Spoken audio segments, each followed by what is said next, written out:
బాగా దుక్కి దున్ని నీరు పెట్టి ఇంకా మీరు విత్తనం వేయడానికి సిద్ధంగా ఉన్నటువంటి సుక్షేత్రములవి. అక్కడ మీరు తులసి గింజలు వేశారనుకోండి, అది తులసివనం. మీరు అక్కడ ఆకుమడి వేస్తే అది వరి చేను. మీరు అక్కడ చెరుకు వేస్తే చెరుకు తోట. మీరు మారేడు చెట్లు వేస్తే మారేడు. మీరు గంజాయి మొక్కలు వేస్తే గంజాయి వనం. వేసేవాడి మీద ఉంటుంది తప్ప క్షేత్రంలో తప్పు లేదు. మీరే విత్తనం వేస్తే ఆ చెట్టే అక్కడ లేస్తుంది. తప్పంటూ ఎక్కడైనా ఉంటే మనం పిల్లల మనసుల్లో వెయ్యకూడనివి వేసిన పెద్దలది తప్పు తప్ప అది పుచ్చుకోవడానికి సిద్ధంగా ఉన్న క్షేత్రంది ఎప్పుడూ తప్పు కాదు. అందుకే పిల్లల మనసుల్లో వెయ్యవలసిన విత్తనం వెయ్యడం తన బాధ్యతగా గుర్తించకపోవడం కూడా దోషమే. తన కర్తవ్యం తను చెయ్యాలి. పిల్లలకి చెప్పవలసింది తాను చెప్పాలి. వాళ్ళు విన్నారా వినలేదా నీకు అనవసరం. నీ కర్తవ్యం నువ్వు చేసావా లేదా, ఒక్కడు బాగుపడ్డాడు చాలు. నీ పిల్లలకి నువ్వు చెప్పాలి.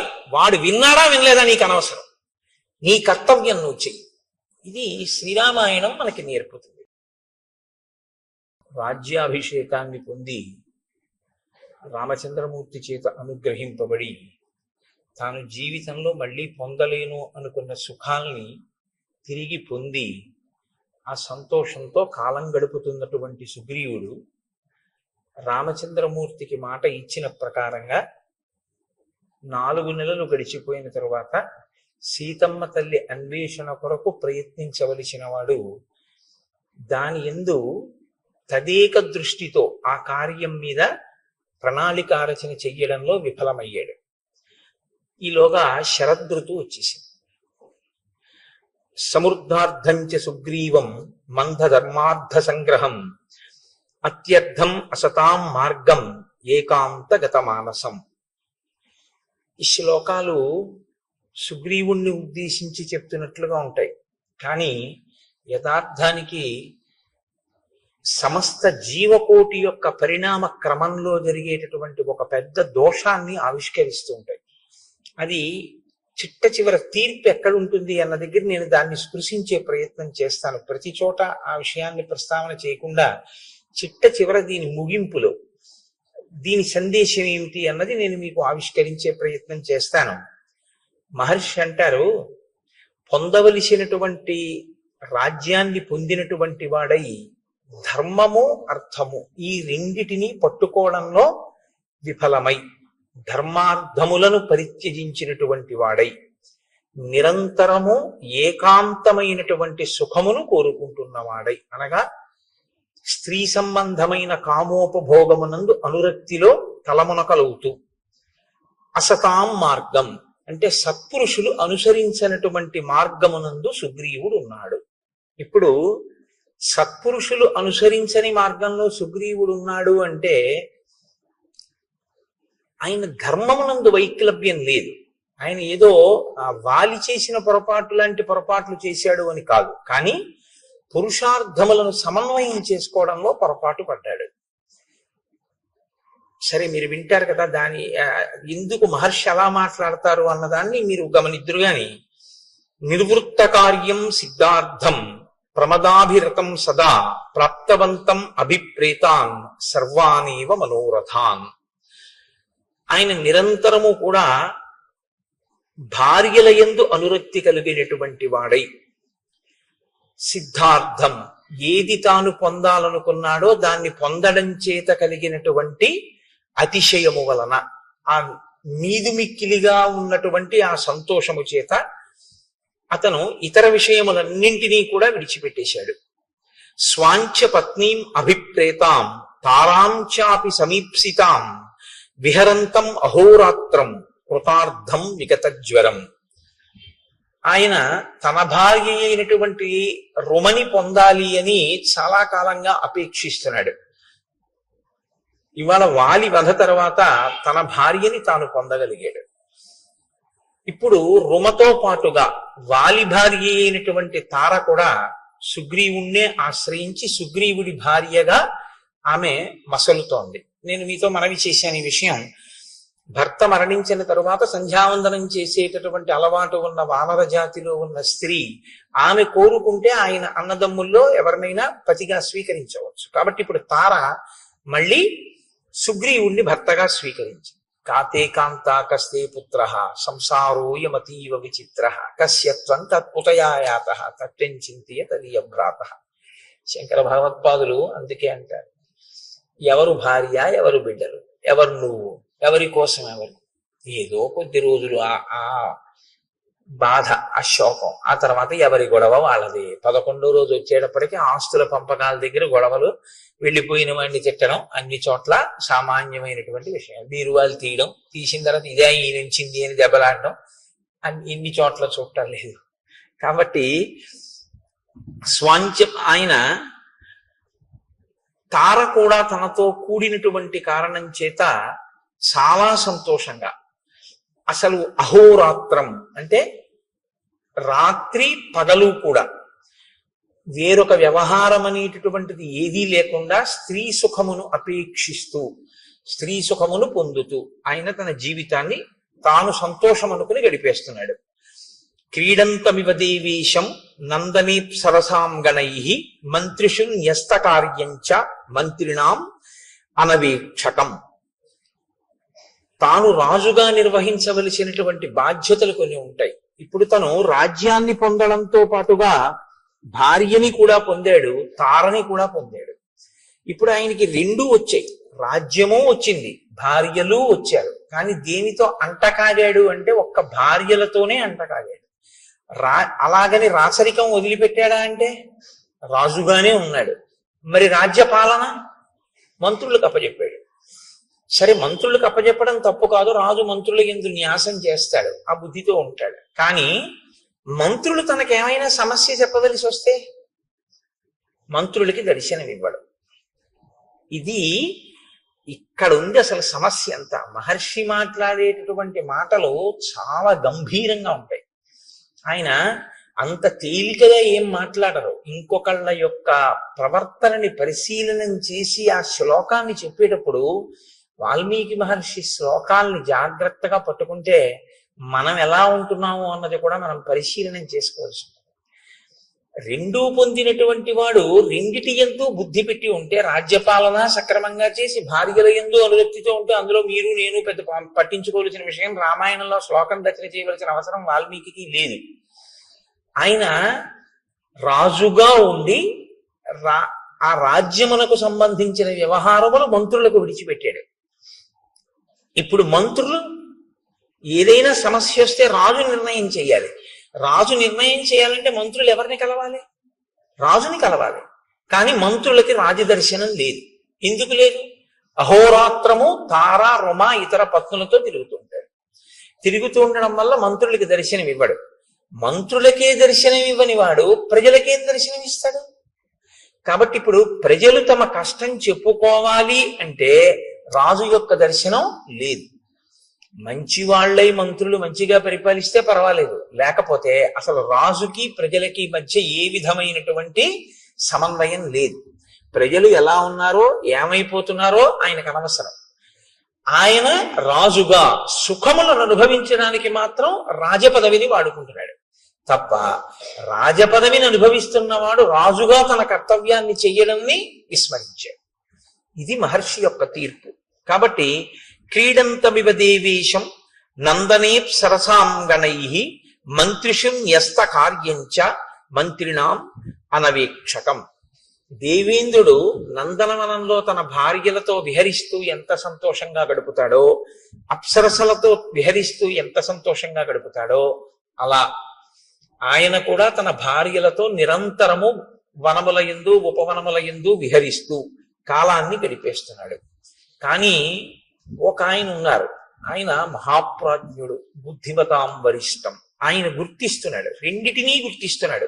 ఏ రెండిటిని గుర్తిస్తున్నాడు? రామచంద్రమూర్తి ఓర్పుని గమనిస్తున్నాడు, సుగ్రీవుడి యొక్క వైక్లభ్యాన్ని గుర్తిస్తున్నాడు. Do not stretch the string beyond the last degree of its elasticity అని ఇంగ్లీష్ లో ఒక ప్రొవెర్బ్. అంటే తెలుగులో అయితే తెగేదాకా తాడు లాక్కండి అన్నాం, కానీ అది ఇంకొంచెం బాగుంటుంది. స్థితిస్థాపక శక్తిని మించిపోయేంత వరకు మీరు లాగవద్దు అంటే, అది కొంచెం సాగగలిగిన శక్తి అన్నది కొంతకాలం ఉంటుంది. సాగగలిగిన శక్తిని దాటి మీరు లాగారనుకోండి, అది తెగిపోతుంది. ఓర్పు అన్నది కూడా అంతే. ఓర్పు పడుతున్నాడు కదా అని మీరు లాగారనుకోండి, ఆ ఓర్పు తెగిపోతుంది, అది భగ్నం అయిపోతుంది. అప్పుడు దాని స్థానంలో ఏమొస్తుంది అంటే, సహనము ఎక్కడ నశిస్తుందో అక్కడ రావడానికి ఉండేటటువంటిది ఒక్కటే ఉంటుంది, క్రోధం. విశేషమైనటువంటి కోపము ఒక్కసారి ఆవిర్భవిస్తుంది. కాబట్టి ఇప్పుడు హనుమ యొక్క బుద్ధి శక్తి ఎక్కడుందంటే, రామచంద్రమూర్తి యొక్క ఓపిక, రామచంద్రమూర్తి వేచి చూస్తున్న స్థితి, రామచంద్రమూర్తి యొక్క సహనము పరీక్షకి గురైపోతున్నటువంటి స్థితి వచ్చేస్తోంది. ఈయన ఏ కబురు చేయడు, ఈయన మంత్రుల మాట వినడు, ఈయన మంత్రులకి దర్శనం ఇవ్వడు, అహోరాత్రములు భార్యలతో గడుపుతున్నాడు. కాలము తనకి అనుకూలంగా ఉండాలి, ముందు తన భార్యను కూడా తీసుకొస్తే తప్ప నువ్వు నీ భార్యతో సుఖించకూడదని రాముడు అనలేదు. ఇప్పుడు వర్షాకాలం నువ్వు చాలా కష్టపడి ఉన్నావు, హాయిగా సంతోషంగా గడుపు. వర్షాకాలం అయిపోయిన తర్వాత సీతాన్వేషణమునకు ప్రయత్నం చెయ్యి అన్నాడు. వర్షాకాలం అయిపోతోందనగానే జాగరూకుడు కావాలి కదా, ఇంకా వర్షాకాలం అయిపోవచ్చింది అనేటప్పటికీ ప్రణాళిక సిద్ధంగా ఉండాలి. ఎందుచేత అంటే కార్యము ముందా ప్రణాళిక ముందా అంటే, శబ్దము వెలుతురులా ఉంటాయి అవి. మీరు చూడండి, ఎప్పుడైనా ఒక పిడుగు పడుతోంది అనుకోండి, పిడుగు యొక్క ధ్వని ముందు రాదు, పిడుగుపాటు ముందు రాదు, వెలుతురు ముందు వస్తుంది. ముందు ఒక పెద్ద వెలుతురు కొడుతుంది. వెలుతురు కొట్టింది అంటే మీరు చెవులు మూసుకోవడం ఏదో చేస్తారమ్మో పిడుగు పడుతోందని, తర్వాత ధ్వని వస్తుంది, ధ్వని తర్వాత పిడుగు పడుతుంది. 3 అంచెల కింద ఉంటుంది తప్ప పిడుగుపాటు అంటే ఒక్కసారి పిడుగు పడిపోవడం ఉండదు, ముందు తెలుస్తుంది. ఒక కార్యం చెయ్యాలి అన్న దాంట్లో దక్షత అన్న మాటకు అర్థం ఏమిటంటే, పకడ్బందీగా దాన్ని ప్రణాళికారచన చెయ్యవలసి ఉంటుంది. ఇది ఇలా ఉండాలి, ఇలా ఉండాలి, ఇలా ఉండాలి అని కార్యమునకు అనుగుణంగా, కార్య సాఫల్యము కొరకు, మీ ఆనుకూల్యత కొరకు కాదు, కార్యంగా ఫలితాన్ని ఇవ్వడానికి కర్మ. మీరు ఎప్పుడు జ్ఞాపకం పెట్టుకోవాల్సి ఉంటుంది ఈ విషయాన్ని. కర్మ జడం, కర్మ తనంత తానుగా ఫలితాన్ని ఇవ్వదండి. అందుకే భగవాన్ రమణులు ఉపదేశసారం చేస్తే కర్మ తజ్జడం అంటారు. కర్మ జడమైనటువంటిది. అది ఇప్పుడు ఇది ఎంత జడమో అంటే, తనంత తానుగా దీనికి ఏమి నిర్వహణ శక్తి ఎలా ఉండదో, ఒక విద్యుత్ దీంట్లో ప్రసరిస్తే ఇది పనిచేస్తుంటుంది. అలా కర్మ కూడా జడం. మీరు ఒక కర్మ చేశారనుకోండి, దాని వలన ఫలితం వస్తుందా అని నన్ను అడిగితే నేనేం చెప్పవలసి ఉంటుందంటే, రాదు అని చెప్పడమే న్యాయమై ఉంటుంది. అదే న్యాయమైనటువంటి జవాబు. ఎందుకంటే నేను అభిషేకం చేశాను, నాకు ఫలితం వస్తుందా అని మీరు అడిగారు అనుకోండి, మీ మనసు అక్కడ పెట్టారా అని అడగవలసి ఉంటుంది. మీరు కేవలంగా ఓ నీళ్లు పోయడమో ఓ పాలు పోయడమో చేసినంత మాత్రం చేత మీకు దాని వలన ఫలితం ఏం వచ్చేది. కానీ ఏదో హీనపక్షంలో మీరు ఒక కార్యం చేశారు కాబట్టి, ఏదో అభిషేకం చేశాననేటటువంటి నటన యందు కూర్చున్నాడు కాబట్టి ఏదో కొంత ప్రయోజనం సిద్ధించవచ్చు. కానీ అభిషేక ప్రయోజనం ఎప్పుడు సిద్ధిస్తుందంటే, మీరు భక్తితో మీ మనస్సుని అక్కడ పెట్టినప్పుడు. మీ మనస్సుని అక్కడ పెట్టినప్పుడు ఒక్కొక్కసారి ఏమవుతుందంటే, పదార్థముల అవసరం ఉండదు, కర్మ అవసరం ఉండదు. కర్మ మనసు చేసేస్తుంది, మనసుకు ఆ శక్తి ఉంది. అందుకే దానికి స్వప్న వస్తుంది. మనసుకున్న బలం, మనసుకున్న బలహీనత రెండు ఒకటే బలహీనత, అదే బలం. మనసుకి ఏది బలహీనతో దాన్ని మీరు బలంగా మార్చగలిగితే మీరు ధన్యులు. మనసుకి ఏది బలమో దాన్ని మీరు బలహీనతగా మార్చుకుంటే మనం అధములం. అంతే తేడా. నీ మాట స్పష్టంగా లేదు అంటారు మీరు, నాకు తెలుసు.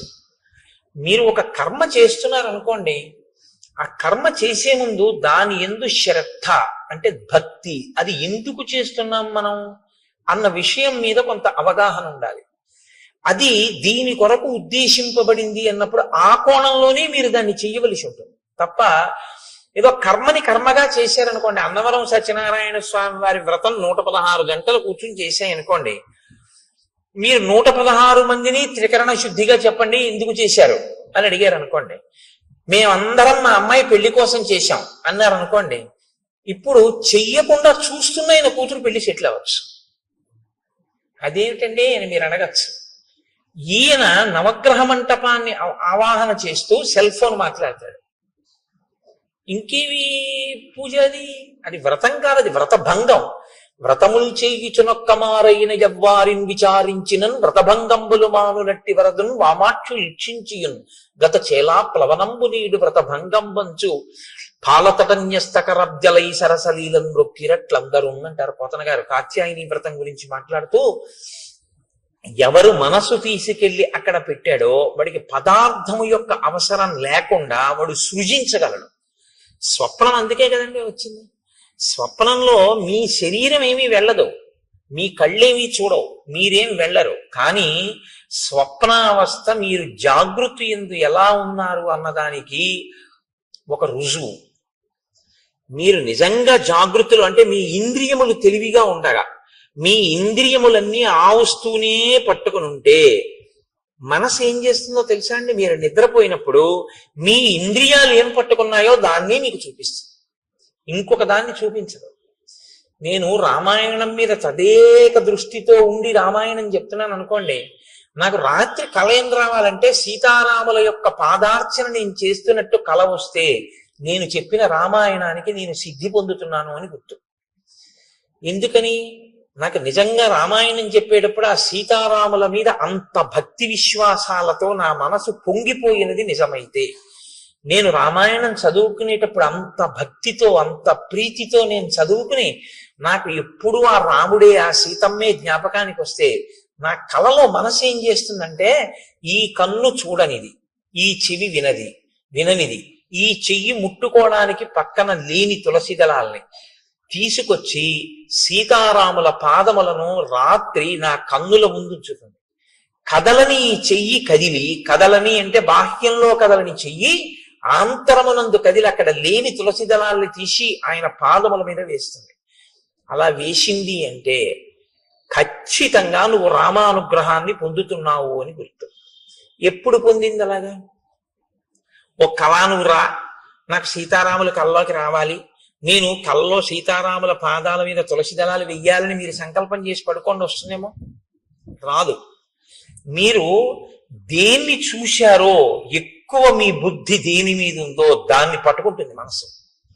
పట్టుకుని దాన్ని సృష్టిస్తుంది, కల్లో సృష్టించి తీసుకొస్తుంది. తీసుకురావడం కూడా ఎలా తీసుకొస్తుందో తెలుసా అండి? మనసుకున్న చాలా గొప్ప బలం అదే. క్షేత్రాన్ని సృష్టించేస్తుంది. మీరు క్షేత్రానికి వెళ్ళక్కర్లేదు, క్షేత్రాన్ని మీలోకి తెస్తుంది. జాగృతిలో మీరు క్షేత్రంలోకి ఎడతారు. మీరు బాగా పట్టుకోవాలి అంటే, ఇప్పుడు నేను జాగృతిలో ఉన్నాను అనుకోండి, నేను లేచి ఉన్నాను అంటే నా ఇంద్రియములు లేచి ఉన్నాయి, నా కళ్ళు చూస్తున్నాయి, నా చెవులు వింటున్నాయి, నా స్పర్శ తెలుస్తోంది. దీన్ని జాగృతి అంటారు. జాగృతిలో నేను అంటే ఇంద్రియములతో శరీరముతో క్షేత్రంలోకి ఎడతాను. మీకు ఉదాహరణ చెప్పాలంటే, ఇవాళ సోమవారం కదండి, ఇప్పుడు నేను ఇవాళ సాయంకాలం సోమవారం కాళహస్తి వెళ్దాం అనుకున్నాను అనుకోండి, కాళహస్తి క్షేత్రంలోకి నేను నా శరీరంతో ఇంద్రియాలతోటి పెడతాను. స్నానం చేసి ఏదో పంచ కట్టుకుని గుళ్ళోకి పెడతాను, మారేడు దళాలట్టుకుని వెళ్ళి నా మనసు మగ్నమైపోయింది అనుకోండి. మనసు యొక్క శక్తి ఏమిటో తెలుసా అండి? శ్రీకాళహస్తిని మీలోకి తీసుకొస్తుంది. మీరు శ్రీకాళహస్తిలోకి వెళ్ళడం జాగృతిలో, శ్రీకాళహస్తి మీలోకి రావడం స్వప్నంలో. దేని శక్తి చేత? మనస్సు యొక్క శక్తి చేత.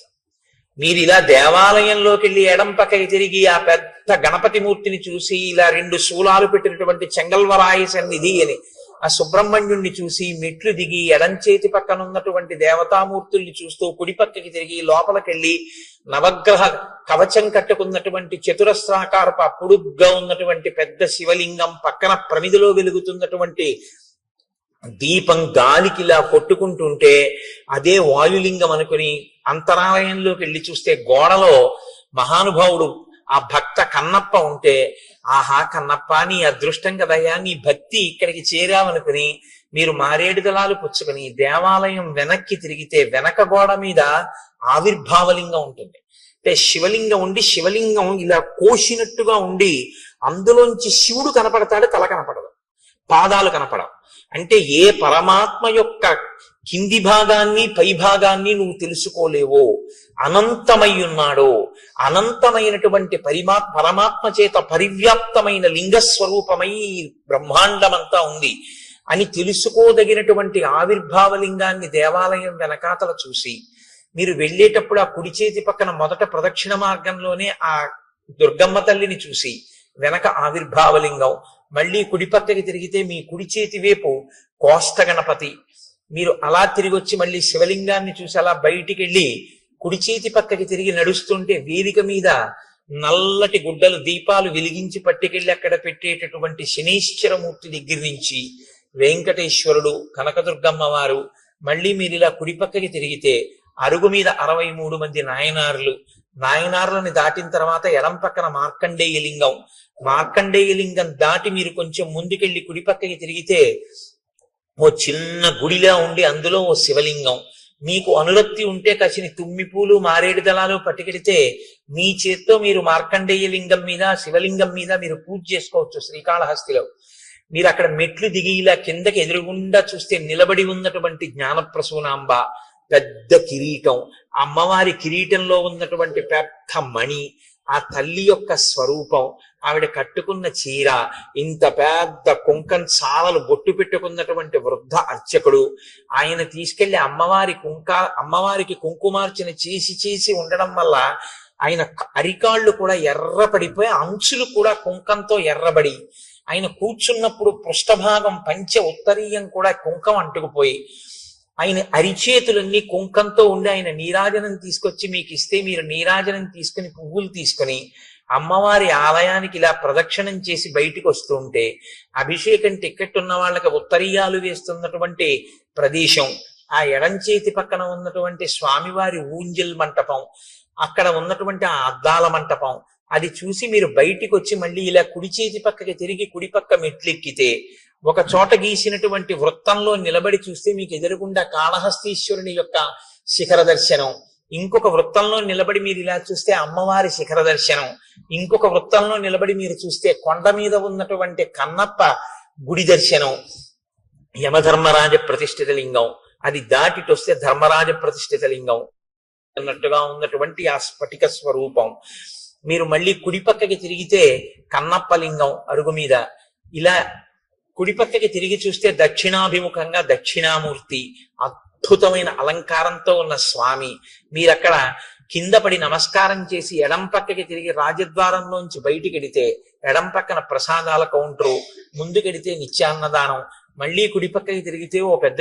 ఏనుగు, అక్కడ టిక్కెట్లు అమ్మేటటువంటి ప్రదేశం, సహస్రలింగార్చన, రాహుకేతువుల పూజ టిక్కెట్లు అమ్మేటటువంటి స్థలం, ఆ మంటపం, ఆ బయటికి వెళ్ళిపోతుంటే అక్కడ ఏదో రకరకాల తైలాలు అమ్మేటటువంటి షాపులు, విభూతి మారేడు దళాలు పువ్వులు తుమ్మి పూలు అమ్ముతున్నటువంటి కొట్లు, ఆ బయటికి వస్తుంటే ఎడం పక్కన సుబ్రహ్మణ్యుడు, ఎదురుగుండా కాశీ విశ్వేశ్వరుడు, ఆ బయటికి వచ్చి అరుగు మీద ఆ కొబ్బరికాయలు వరుసగా అవన్నీ చూస్తూ మీరు అక్కడికి వచ్చి మళ్ళీ మీ చెప్పులు మీరు తీసుకుని మీరు అలా ముందుకెడితే ఒక్కసారి ఇక్కడే కదా పుష్పగిరి మఠం లోపలికి వెళ్ళి కాళ్ళు కడుక్కుని టిఫిన్కి వెడదామంటే లేదు లేండి పిల్లలు ఆకలేస్తోంది అంటున్నారు, ఈ శరవణ భవన్ బాగుంటుందంటే ఇందులో టిఫిన్ తిందామని భార్య అంటే శరవణ భవన్లోకి వెళ్ళి కూర్చున్న తర్వాత ఏమి ఇమ్మంటారు అని సర్వర్ అడిగితే మీకు తెలివి వచ్చింది అనుకోండి, ఇప్పుడు కాళహస్తి మీలో ఉందా, మీరు కాళహస్తిలో ఉన్నారా? మీ యందు కాళహస్తి ఉంది, మీలోకి కాళహస్తి చేరింది శ్రీకాళహస్తి. ఇది మనస్సు యొక్క శక్తి. మనస్సు జాగృతి యందు బాగా దేన్ని పట్టుకుంటుందో దాన్ని సంకల్పంతో మీలోకి తీసుకొచ్చేయగలదు. అది వచ్చింది అని కూడా మీ ఎవ్వరికీ తెలియదు లోకంలో. మీరు శ్రీకాళహస్తి వెళ్తే తెలుస్తుంది. మీలోకి శ్రీకాళహస్తిని తెచ్చేసుకోగలిగిన శక్తి మీకు వచ్చేసింది అనుకోండి, మీలోకి ఆయనలోకి శ్రీకాళహస్తిని తెచ్చేసుకుని ఆయన శ్రీకాళహస్తిలో ఉన్న శివలింగాన్ని అర్చిస్తున్నాడు, కూర్చున్నట్టున్నాడు, కానీ ఆయనలోకి శ్రీకాళహస్తి వచ్చి ఉంది అన్న విషయం కూడా ఎవరికి తెలియదు. ఇప్పుడు మనసుకి శక్తి ఉందా లేదా? మనసు యొక్క బలం ఇదే, బలహీనత ఇదే. మీరు దాన్ని బాగా శిక్షణ ఇస్తే దేన్నైనా మీలోకి తెస్తుంది. మీరు ఏ శిక్షణ ఇవ్వకపోతే దాని ఇష్టం వచ్చి నువ్వు పట్టుకున్నా తిరిగి అవన్నీ తీసుకొచ్చి మీలో పెడతావు. అదే బలహీనత. దాన్ని మీరు మార్చగలిగితే అదే దాని బలం. ఇప్పుడు నేను అన్న మాట మీరు బాగా పట్టుకున్నారు అనుకుంటున్నాను. మీరు వాడుకోవడంలో ఉంటుంది ఆ సాధన.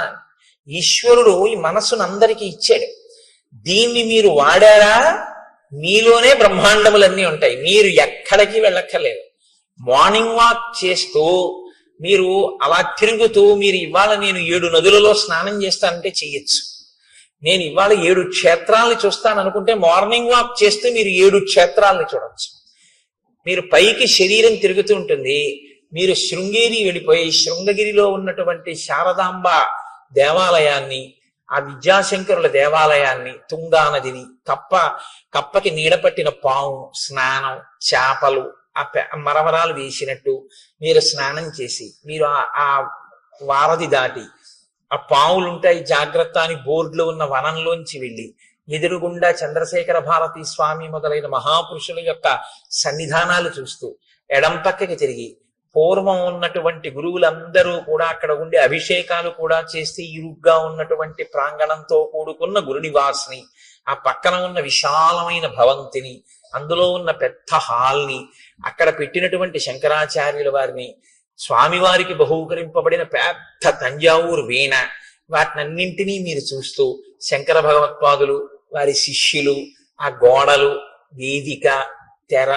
తీసేటప్పటికి వచ్చి కూర్చున్న భారతీ తీర్థస్వామి, ఆయన ఇలా కూర్చుని ఇంకా రుద్రం మొదలెట్టడానికి ముందు ఎవరితో మాట్లాడకుండా ఇటు తిరిగి కూర్చుని ఇటుపక్కకి ఇలా తలొక్కటి తిప్పి ఇలా అందరినీ ఇలా ఒక్కసారి పరికించి సభాభ్య సభాపతిభ్యశ్చ ఓ నమో నమో అన్న భావన లోపల అంతా శివస్వరూపంగా చూస్తూ పైకి మన్ని చూస్తున్నారని మనం అనుకుంటే ఆయన ఒక్కసారి ఇలా ఇటు పక్క నుంచి ఇటు పక్క వరకు ఇలా చూసి ఇలా తలూపి ఆ శివలింగం మీదకి పెట్టినటువంటి ధారాపాత్ర, అందులోకి ఆయన పాత్రతో తీసి ఇలా పోస్తుంటే పడుతున్నటువంటి శివలింగం మీద పువ్వులు, ఆ ధారలు, ఆఖరణ ఆయన వస్త్రం తీసి ఆ శివలింగాన్ని తుడిచి పైకి లేవకుండా అందంగా ఈ చెయ్యి ఇలా ఎత్తి కింద పడకుండా దాన్ని ఆ శివలింగాన్ని అందంగా పెట్టి ఆ పువ్వులతో అలంకారం చేసి ఆయన చేసేటటువంటి అభిషేకం, ఇవన్నీ మీరు చూస్తుండగా, మీరు అనుభవిస్తుండగా మీ 5 రౌండ్లో 6 రౌండ్లో మీ మార్నింగ్ వాక్ అయిపోతుంది. శరీరానికి వ్యాయామం అయింది, మనసుకి శృంగేరి దర్శనం అయిపోయింది. మనసుకు ఆ శక్తి ఉంది, శరీరం తిరుగుతూ ఉంటుంది, మనసు విడిపోతుంది, వెళ్ళిపోతుంది, ఎటు కావాలంటే అటు వెళుతుంది. దాన్ని మీరు అలవాటు చేస్తే శృంగేరి వెళ్తుంది, మీరు అలవాటు చేస్తే గంగానదికి వెళ్తుంది, మీరు అలవాటు చేస్తే కాశీ వెళుతుంది, మీరు అలవాటు చేస్తే మీరు ఎక్కడికి వెళ్ళమంటే అక్కడికి వెళ్తుంది. ఎప్పుడు మీరు జాగృతిలో మనసును అక్కడ పెడితే, మీరు శృంగేరి వెళ్ళినప్పుడు మీ మనసు అక్కడ పెడితే మీ మనసు తర్వాత శృంగేరిని చేస్తుంది. ఇప్పుడు మీరు శృంగేరి శరీరంతో వెళ్ళి మీ మనసు కాకినాడలోనే ఉందనుకోండి, శృంగేరిని మీలోకి తేవడం ఇక మనసుకి సాధ్యం కాదు. అదే దాని బలహీనత, అదే దాని బలం కూడా. ఇప్పుడు మీరు దాని బలాన్ని బలంగా మీరు వాడుకోగలిగితే అది మీకు ప్రయోజకత్వాన్ని సాధించి పెడుతుంది. అది మీకు చేత కాకపోతే ఆ మనసే బంధనానికి గురి చేస్తుంది. అందుకే మన ఏవ మనుష్యానాం కారణం బంధమోక్షయో అంటాడు పరమాత్మ గీతాచార్యుడు. కేవలం మనస్సే, ఒకడు బంధింపబడుతున్నాడు, ఒకడు మోక్షం వైపుకి వెళ్ళిపోతున్నాడు. మీరు ఒకటి గుర్తుపెట్టుకోండి, కట్టాలన్నా విప్పాలన్నా తాడు తప్ప ఇంకోటి ఉండదు కట్టడానికి విప్పడానికి. మీరు ముందు ఇట్నుంచి తిప్పి చుట్టేస్తే కట్టు, ఇట్నుంచి తిప్పి చుట్టేసినా కట్టే. ఇప్పుడు నన్ను ఇలా కట్టేయండి అన్నారు అనుకోండి, ఓ తాడు తీసుకొచ్చి ఇలా తిప్పేసినా నన్ను కట్టేసినట్టే, ఇలా తిప్పేసినా నన్ను కట్టేసినట్టే. కట్టినా తాడే, విప్పాలంటే మీరు ఎటు కట్టారో దానికి వ్యతిరేక దిశలో తిప్పేయడమే తాడు. ఇట్నుంచి కట్టారనుకోండి, ఇట్నుంచి తిప్పేస్తే విప్పేశారు. వ్యతిరేక దిశలో తిప్పితే విప్పడం, మీరు కట్టాలనుకున్నది ఏ దిశలో కావాలంటే అటు తిప్పితే కట్టడం. కట్టినా విప్పినా చెయ్యి తిప్పడంలో ఉంది. మీరు ఎటు తిప్పి, ఒకలా తిప్పితే కట్టు, ఒకలా తిప్పితే విప్పడం. ఆ తాడు మాత్రం అదే. కట్టుకోవడం విప్పుకోవడం మీ చేతిలో, కట్టుకున్నా విప్పుకున్నా మీ ఇష్టం. ఈశ్వరుడు మనస్సుని ఇచ్చేసాడు, తాడు మీకు ఇచ్చాడు. ఇది ఆశ్రమాన్ని ధన్యం చేసుకోవడం అంటారు. ఎందుకు ఎడుతున్నావు గృహస్థాశ్రమంలోకి? ఆవిడ నువ్వు కలిసి తరించడానికి. నీ చెయ్యి ఆవిడ ఎందుకు పట్టుకుందంటే 24 గంటలు నీకు కావలసిన రుచులతోటి నీకు వండి పెట్టడానికి, నీకు సంతానం కనడానికి, శరీరం జర్జరీభూతం అయిపోయేంత వరకు కూడా కామ ప్రచోదనంతో బతకడానికి ఇవ్వలేదు ఆవిడ్ని కన్యాదాత.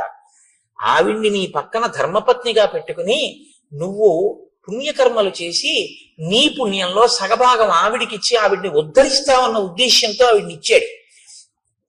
నువ్వు స్వీకరించింది ధర్మపత్నిగా, కేవలం కామపత్నిగా నువ్వు అనుభవిస్తానంటే నీ కర్మ అంతే, ఎవరు జోక్యం ఏం చేసుకోరు అందులో. కానీ పాడైపోవడం అనేది మాత్రం జరిగిపోతూ ఉంటుంది అంతే. కాలం ఆగదు కదండి, వెళ్ళిపోతుంది కాలం. ఆ కాలంలో నువ్వు ఏం పట్టుకున్నావో, కామం ఒక్కటే పట్టుకున్నావు, ఏది వదిలిపెట్టేశావో, ధర్మముతో అర్థాన్ని, ధర్మానికి కామాన్ని ముడేయడం మర్చిపోయావు. కామము ధర్మబద్ధమే కావచ్చు, భార్యతోనే ఉన్నావు, కానీ కాలమంతా దానికే ఉపయోగించావు. ఇప్పుడు మరి మిగిలినవి ఏమైపోయాయి పురుషార్థాలు? మరి ధర్మం ఏది, అర్థం ఏది? అప్పుడు ఇంకా మరి ఒక పురుషార్థంతోనే పట్టు కూర్చుంటే జీవితం ఏది? మితిమీరిన వ్యామోహమైంది తప్ప అది పురుషార్థ సమన్వయం ఎలా అయింది? పాడవుతున్నట్ట, సన్మార్గంలో ఉన్నట్ట. అందుకనన్నారు మహర్షి, సత్పురుషుల మార్గమును విడిచిపెట్టాడు. అంటే పురుషార్థములను సమన్వయం చేసుకోవడం రాలేదు. రాజ్యాన్ని వదిలిపెట్టి కేవలం భార్య యందు మనసు పెట్టుకున్నాడు. ఇంకొక ఆయన మహాపురుషుడు, ఆయన ఏం చూస్తున్నారు? ఆయన తిరిగారు ఈయనతో పాటే, హనుమ. ఆయన అప్పుడు ఆయనకి ఒకటే, ఇప్పుడు ఆయనకి ఒకటే. ఇప్పుడు ఆయన ఏం ఆలోచిస్తున్నారు? మహానుభావుడు రామచంద్రమూర్తికి మాట ఇచ్చాడే, ఆయన అలా అరణ్యంలో కూర్చుని ఉన్నారే, మన గుహలో కూర్చున్నారే.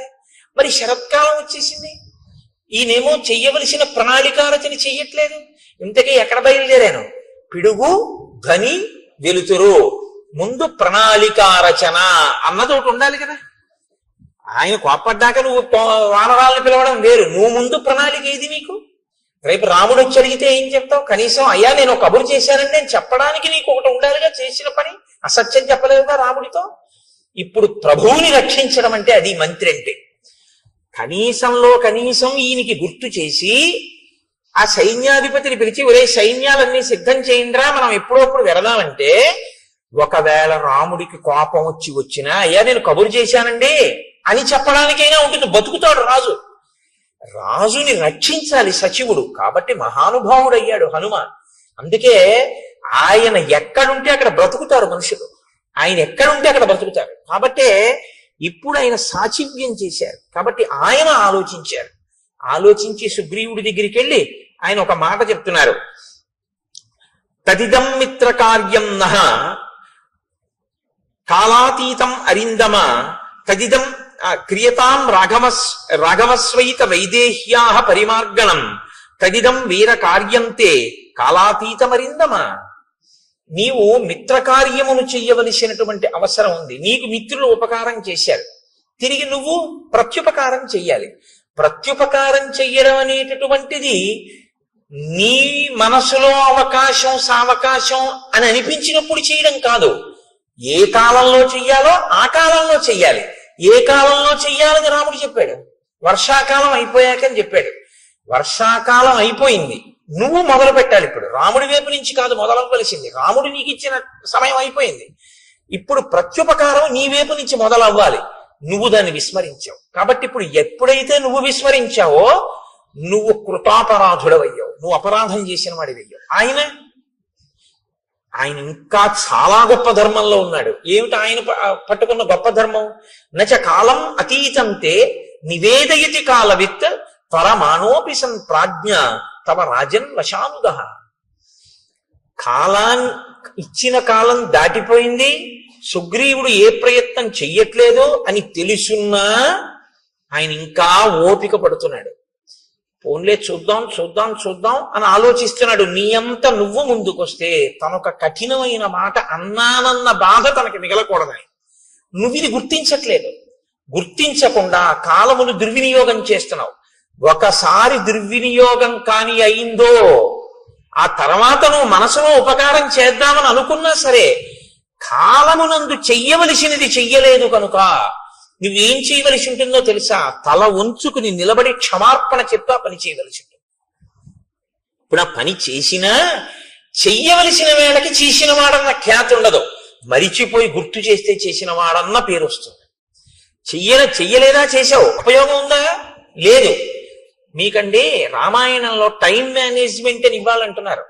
ఈ టైం మేనేజ్మెంట్ అన్న దాని కోణంలో రామాయణాన్ని మాట్లాడితే శ్రీరామాయణము టైం మేనేజ్మెంట్ అంటే కాలమును చక్కగా దక్షతతో వినియోగించుకుంట అని. నిజంగా మేనేజ్మెంట్ సైన్సెస్ చదువుకునేటటువంటి స్టూడెంట్స్ కి శ్రీరామాయణంలోంచి కానీ అన్వయం చేస్తే నేను మీకు నిజం చెప్తున్నాను, ఎక్కడా దొరకనంత గొప్ప విషయాలన్నీ శ్రీరామాయణంలో ఉన్నాయి. ఎంత గొప్పగా మాట్లాడతాడో, ఎన్ని చోట్ల వస్తుందో. చెయ్యవలసిన సమయమునందు చెయ్యవలసిన పని సుందరకాండలో కూడా అత్యద్భుతంగా ప్రస్తావన చేస్తారు దీని గురించి. కాబట్టి అందుకే నేను మీతో మనవి చేసింది, శ్రీరామాయణం అనేక కోణములలో మనకి నేర్పుతుంది. వ్యామోహాలకి లొంగిపోకుండా చెయ్యవలసిన సమయానికి చెయ్యవలసిన పనికి టక్కన లేచిపోగలిగిన శక్తి ఎక్కడి నుంచి వస్తుందంటే రామాయణంలోంచి వస్తుంది. కాబట్టి నచ కాలం అతీతంతే నివేదయతి కాలవిత్ తరమాణోపి సన్ ప్రాజ్ఞ తవ రాజన్ వశానుగ అని. అకర్తురపి కార్యస్య భవాన్ కర్తా హరీశ్వర కిం పునః ప్రతికర్తుస్తే రాజ్యేన చ వధేన చ.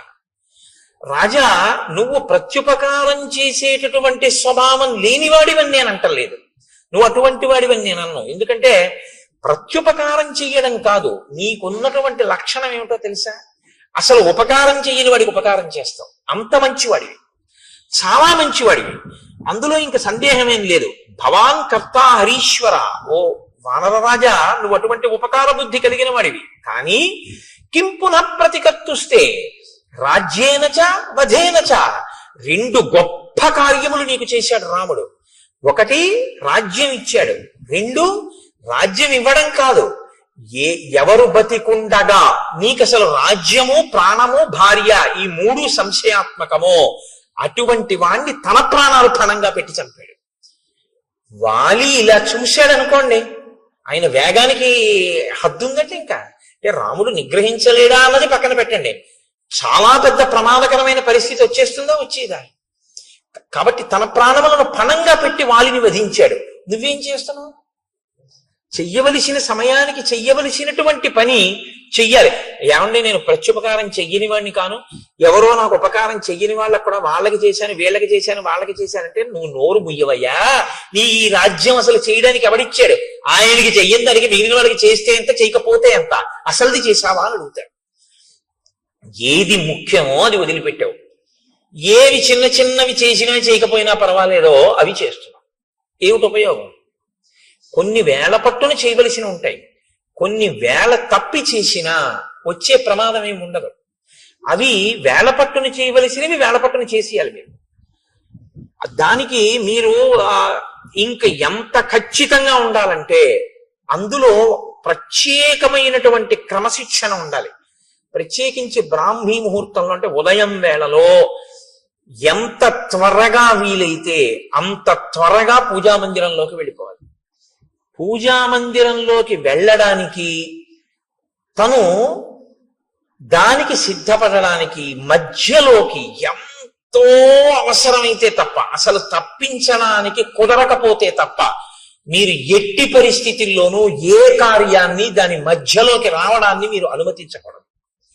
ఉదయం లేవడము అంటే దేని కొరకు? పూజామందిరంలోకి వెళ్ళిపోవడం కొరకే. దానికి దీనికి మధ్యలోకి ఏదీ రావడానికి వీల్లేదు. అది భక్తిరస సంబంధమైన టీవీలో కార్యక్రమమే కావచ్చు, రావడానికి వీల్లేదు. మీ కాయిక కైంకర్యం ఏమైపోయింది మీ సింహాసనం దగ్గర? మీరు మీ సింహాసనాన్ని అర్చించద్దు, మీరు వెళ్ళిపోవాలంతే పూజామందిరంలోకి. ఏవో కొన్ని ఉంటాయి శరీరమాధ్యంకులకి ధర్మ సాధన. ఒక్కొక్కడికి వ్యాయామం చేయకపోతే ఇబ్బంది, తప్పదు, వెళ్ళాలి. వాడి కర్మ, వాడికి భక్తి ఉన్నా వెళ్ళాలి. కానీ నేను మీతో మనవి చేసేది అదే, అప్పుడు కూడా మీరు మానసికం చేసేయచ్చు.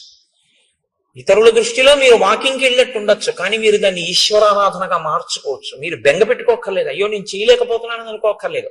ఆ ఆర్తిని ఈశ్వర పూజగా మలుచుకుని శరీరంతో వ్యాయామం చేసి రాగానే మీరు వెళ్ళిపోవాలంతే పూజామందిరంలోకి. తప్ప ఇక దాని మధ్యలోకి ఇంకోటి వచ్చేసింది అంటే మీ శ్రద్ధ నశించిపోయింది అని గుర్తు. ఇదే రావణాసురుడి విషయంలో సీతమ్మ అంటుంది, సన్నామివ మహాకీర్తిం శ్రద్ధామివ విమానితాం పూజామివ పరీక్షీణాం ఆశాం ప్రతిహతామివ. ఉపాసన రహస్యాలు చెప్పింది కాబట్టి సుందరకాండే. శ్రీరామాయణంలో అది ఇంకా జీవధార. సుందరకాండ వచ్చేస్తోందిగా ఇంకెంత 2-3 రోజులు. కాబట్టి హనుమ మాట్లాడడం అంటేనండి శ్రీరామాయణంలో అలా ఉంటుంది. ఆయన మహానుభావుడు, ఆయన ఎక్కడైనా మాట్లాడితే మీరు చాలా జాగ్రత్తగా దృష్టి పెట్టి ఆ విషయాన్ని జాగ్రత్తగా చదవవలసి ఉంటుంది. చదివి ఇది నా జీవితంలో అన్వయం చేసుకునేటప్పుడు ఎక్కడ వస్తోంది పొరపాటు, దీన్ని నేను ఎక్కడ దిద్దుకోవలసి ఉంటుంది అన్నది మీరు ఆలోచించుకుని మీరు వెంటనే మీ జీవితంలోకి సమన్వయం చేసుకోవడంలో కృతకృత్యులు కావాలి. అప్పుడు రామాయణం మీకు ఉపయుక్తం అవుతుంది. కాబట్టి రాజా నువ్వు తొందరపడవలసి ఉంటుంది. ఉండి వెంటనే రాముడికి ప్రత్యుపకారం చెయ్యి. ఇప్పుడు హనుమ చెప్పిన మాట అంటే వింటాడు. వినడం సుగ్రీవుడి లక్షణం, వినకపోవడం రావణాసుడి లక్షణం. తప్పు చేయడం తప్పు కాదు, వినగలిగినటువంటి ప్రజ్ఞ ఉంటే బయటికి వస్తాడు, పర్వాలేదు. కాబట్టి ఇప్పుడు ఆయన వెంటనే నీలుణ్ణి పిలిచాడు. పిలిచి సంధిదేశాతిమతిమాన్ నీలం నిత్య కృతోద్యమం దిక్షు సర్వాసు సర్వేషాం సైన్యానాం ఉపసంగ్రహే. అన్ని దిక్కుల నుండి వానరములన్నిటినీ కూడా పిలిపించి సిద్ధంగా ఉంచు, మనం రామకార్యం మీద వెడదాం. ఇదొక్కటి చెప్పి మళ్ళీ మర్చిపోయాడు. అంతే. మళ్ళీ మధుసేవనం, మళ్ళీ భార్యలతో రమించడం, అందులో పడిపోయాడు. కానీ ఈ మాట సుగ్రీవుణ్ణి బతికించేశాడు. అది ప్రభువుని బతికించడం అంటే. ఈ ఒక్క మాట చెప్పి ఉండకపోతే నిజంగా సుగ్రీవుడు చెప్పుకోవడానికి ఏమీ లేదు లక్ష్మణుడితోటి రాముడితోటి. ఇది నీలుడికి చెప్పాడు కాబట్టి బతికిపోయాడు సుగ్రీవుడు. ప్రాణభిక్ష పెట్టారండి హనుమ. సచివుడు మంత్రి అంటే అర్థం ఏమిటంటే నిర్మోహమాటంగా తన మీద పరిపాలన చేసేటటువంటి ప్రభువు యొక్క హితాన్ని ప్రజాహితాన్ని కోరి అందులో ఏ మొహమాటం లేకుండా సలహా చెప్పగలిగినటువంటి ప్రజ్ఞ ప్రకాశించిన వాణ్ణి మంత్రి అని పిలుస్తారు. అలా ఉండాలి సచివుడు అంటే. కాబట్టి హనుమ వెళ్ళి అంత ధైర్యంగా సుగ్రీవుడితో మాట్లాడారు. నీలుణ్ణి పిలిచి ఆదేశం ఇచ్చాడు. ఇచ్చిన తరువాత ఆ నీలుడు బయలుదేరాడు అని మనం అనుకోవలసి ఉంటుంది. ఇప్పుడు హనుమ ఏది ఊహించారో అది నిజమవుతుంది. మహాత్ముల ఊహలు ఎందుకు పోతాయండి? ఉత్తినే పోవు. శరత్కాలం వచ్చేసింది. శరత్కాల చిహ్నములను వర్ణించాడు రామచంద్రమూర్తి లక్ష్మణుడితో. వర్ణించి ఆ లక్ష్మణునితో ఒక మాట చెప్పాడు. అన్యోన్యబద్ధ వైరాణం జిగీషూణాం నృపాత్మజ ఉద్యోగ సమయ సౌమ్య పార్థివానాం ఉపస్థిత. ఇయం సా ప్రథమా యాత్ర పార్థివానాం నృపాత్మజ నచ పశ్యామి సుగ్రీవం ఉద్యోగంచ తథావిధం. ఇప్పుడు శరదృతు వచ్చింది కాబట్టి ఆకాశం అంతా పిండారబోసినట్టుగా వెన్నెల ప్రకాశిస్తూ ఉంటుంది. కాబట్టి విశేషమైన చలిగాలులు కాని వర్షాలు కాని ఉండవు, వేడి ఉండదు. కాబట్టి రాజులందరూ కూడా జైత్రయాత్రలు చేస్తూ వాళ్ళు మనసులో విజయం పొందాలన్న ఆకాంక్షని నెరవేర్చుకునేటటువంటి సమయము ఆసన్నమైపోయింది. ఆ దిశగా ఉద్యోగం చేస్తున్నారు. ఉద్యోగం అంటే ప్రయత్నం. ఆ దిశగా రాజులందరూ ప్రయత్నం చేస్తున్నారు. నేను కూడా సీతమ్మ యొక్క ఎడబాటు వలన కలిగినటువంటి శోకము నుండి బయటికి రావడం కొరకు రావణాసురుని మీద యుద్ధానికి వెళ్ళవలసి ఉంది. కానీ ఎవరు నాకు ఇందులో తోడ్పడాలో ఆ తోడ్పడవలసినటువంటి ప్రధానమైన వ్యక్తి అయిన సుగ్రీవుడు మాత్రం అసలు దీని గురించి పట్టించుకున్నట్లు లేదు, విస్మరించాడు. అసలు ఇటువంటి ప్రయత్నం ఒకటి చెయ్యాలి అన్న ఆలోచన ముందు ఎవరికి రావాలో, ఇప్పుడు ఎవరికి వస్తే తప్ప కదలదో ఆయనకి రాలేదు. అంటే రాముడు ఒక్కడు చేయలేడా అండి? నరుడి కథగా మీరు వినండి. నేను మీతో తరచూ మనవి చేస్తున్నాను. ఇప్పుడు ఈ ఆక్రోశంలోంచి ఏ మాట వస్తుందో అదే వస్తుంది. మన్ని ఒక ఆయన పట్టించుకోలేదనుకోండి, అస్సలు ఏ ప్రాధాన్యత ఇవ్వకుండా ఏమీ పట్టించుకోకుండా నేను చేస్తానులేండి తప్పకుండానని అసలు ఆయన చేయడానికి దాని గురించి ఆలోచనే లేదనుకోండి, అప్పుడు మీరేమంటారు? అవును, నా గురించి ఎందుకు పట్టించుకుంటాడు, ఇప్పుడు నా అవసరం ఏం లేదుగా, ఇప్పుడు నా పని ఆయనకి ఏం లేదు, నన్ను చేతకానివాడు అనుకుంటున్నాడు, నేనేం చేయలేను అనుకుంటున్నాడు, అందుకని ఇప్పుడు నా గురించి అసలు ఆలోచన ఎందుకు చేస్తాడు? నేను వెళ్ళి ఆయన్ని అడిగితే చేసి పెడతానన్నాడు, కానీ కనీసం ఏమన్నా నేను ఇలా చేస్తాను చేయట్లేదు, మీ మాట నాకు జ్ఞాపకం ఉందని కూడా అంటలేదు. చూసావా? అంటాడా? అందా? నరుడన్న వాడి మనస్వభావం అలాగే ఉంటుంది. దీని తర్వాతి మాట అదే రావాలి. అలా రాకుండా ఏదో త్రికాల వీధిలా వశిష్ఠుల్లా విశ్వామిత్రుల్లా నాకు తెలుసు నీలుణ్ణి పంపించాడు, ఆ తర్వాత వ్యామోహంలోంచి బయటకు వస్తాడు, ఇలా మాట్లాడాడు అనుకోండి, నరుడు అవడు. నేను అందుకే మీకు తరచు మనవి చేస్తుంటాను, శ్రీరామ కథ నరకథ. ఒక నరుడు ఎలా ప్రవర్తిస్తాడో అలాగే మాట్లాడతాడు అని చెప్తుంటాను. కాబట్టి ఆయన అన్నాడు, అనాదో హృతరాజ్యోయం రావణేన చ దర్శిత దీనో దూరగృహ కామి మాం చైవ శరణంగతః. లక్ష్మణ, సుగ్రీవుడు ఏమనుకుంటున్నాడో తెలుసా? అనాథో, నేను అనాథుణ్ణి, నాకెవరు లేరు, నన్ను పట్టించుకునే వాళ్ళు లేరు. హృతరాజ్యోయం, నా రాజ్యం పోయింది. రావణేన చ దర్శిత, నేను రావణుడి చేత అవమానింపబడిన వాణ్ణి. దీనో, దీనుణ్ణి, నా భార్యని నేను రక్షించుకోలేని స్థితిలో ఉన్నవాణ్ణి. దూరగృహ, ఇంటి నుంచి చాలా దూరంగా ఉన్నాను, కష్టం చెప్పుకోవడానికి కూడా ఎవరూ లేరు. కామి, భార్య గురించి పరితపిస్తున్నటువంటి వాణ్ణి. మాం చైవ శరణంగతః, నేను ఆ సుగ్రీవుణ్ణి శరణాగతి చేసి ఉన్నవాణ్ణి. కాబట్టి ఇప్పుడు ఆయన అనుగ్రహాన్ని బట్టిన జీవితం తప్ప నా గురించి ఆయన పట్టించుకోవాలని ఎక్కడుంది లక్ష్మణ? ఈ మాట లక్ష్మణుడికి కోపం తెప్పిస్తుందా తెప్పించదా? అన్నయ్య ఏడిస్తే చూడలేని స్వభావం అనుకోండి. ఒక ఆయనకి రక్తం చూస్తే కళ్ళు తిరిగి పడిపోతాడు. ఆయన్ని తీసుకెళ్ళి మీరు నా గోరు చుట్టూ ఆపరేషన్ చేసేటప్పుడు నువ్వు నా చెయ్యెట్టుకో అంటే మీరు బాగానే ఉంటారు. ఆయన్ని తర్వాత మీరు షోడా క్యారేజ్ ఆయన తేవాలి కదా. ఆయన రక్తం చూస్తే తట్టుకోలేడు అన్నప్పుడు మీరు ఆయన్ని తీసుకెళ్ళకూడదు మీ గోరు చుట్టూ ఆపరేషన్ చేయించుకోవడానికి కదండి. అంతేకాదు, మరి లక్ష్మణుడు రాముడి ఖేదాన్ని చూడలేడని రాముడికి తెలుసు, మరి ఎందుకు మాట్లాడుతున్నాడు అంటే ఒక్కొక్కసారి లోపల ఉన్నటువంటి శోకాన్ని ఆపడాన్ని నిగ్రహించడం ఎవ్వరికైనా సాధ్యం కాని స్థితి వస్తుంది. నరుడంటే అంతే.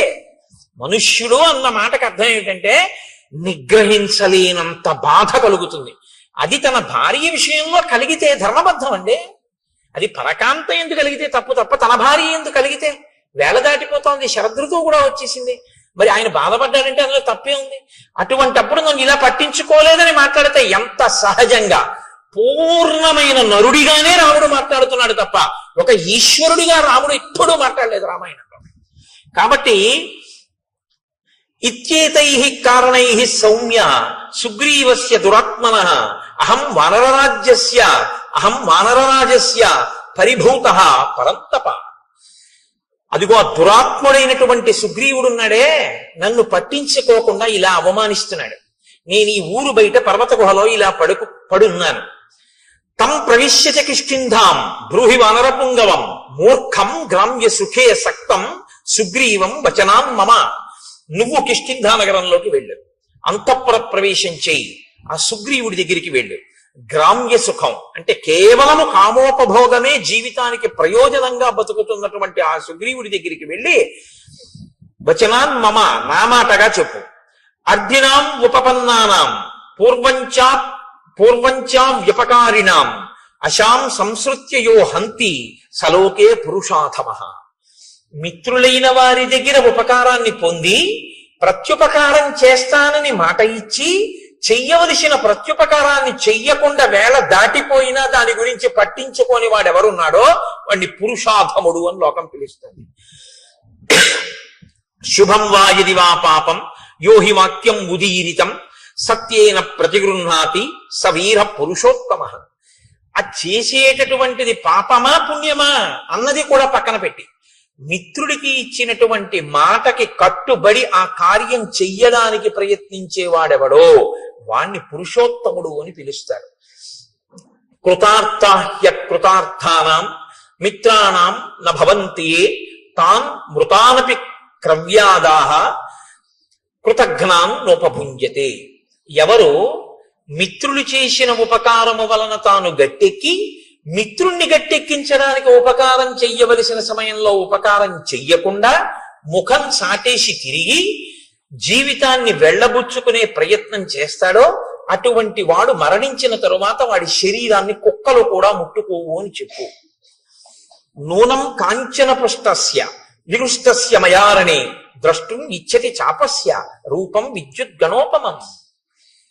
బంగారు మొనలతో ఉన్నటువంటి నా ధనస్సుని పట్టుకుని నేను మళ్ళీ యుద్ధ భూమిలో నిలబడి వింటినారిని విప్పి ధనస్సుని వంచి వింటినారిని కట్టి నా అక్షయ బాణ తూణీరంలోంచి మెరిసిపోతున్న బంగారు బాణాన్ని వింటినారిని టంకారం చేసి బాణమును తొడిగి ప్రయోగించడానికి సిద్ధపడినప్పుడు వచ్చేటటువంటి పిడుగుల ధ్వనిని వినాలని సుగ్రీవుడు కోరుకుంటున్నాడేమో కనుక్కో.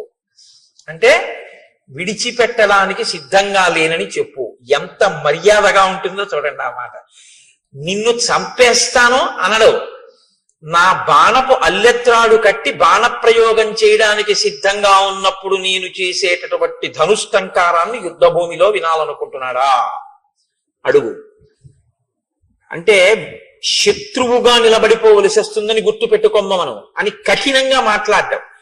ఆ మాటలో కూడా ఎంత సౌమ్యంగా ఉంటుందో, అప్పుడు కూడా ఎంత మాటలో ఎక్కడ మీకు అశ్లీలత కానీ అసలు ఆ మాటలో వ్యగ్రత కానీ కనపడవు. అంత అందంగా ఉంటుంది ఆయన మాట్లాడితే.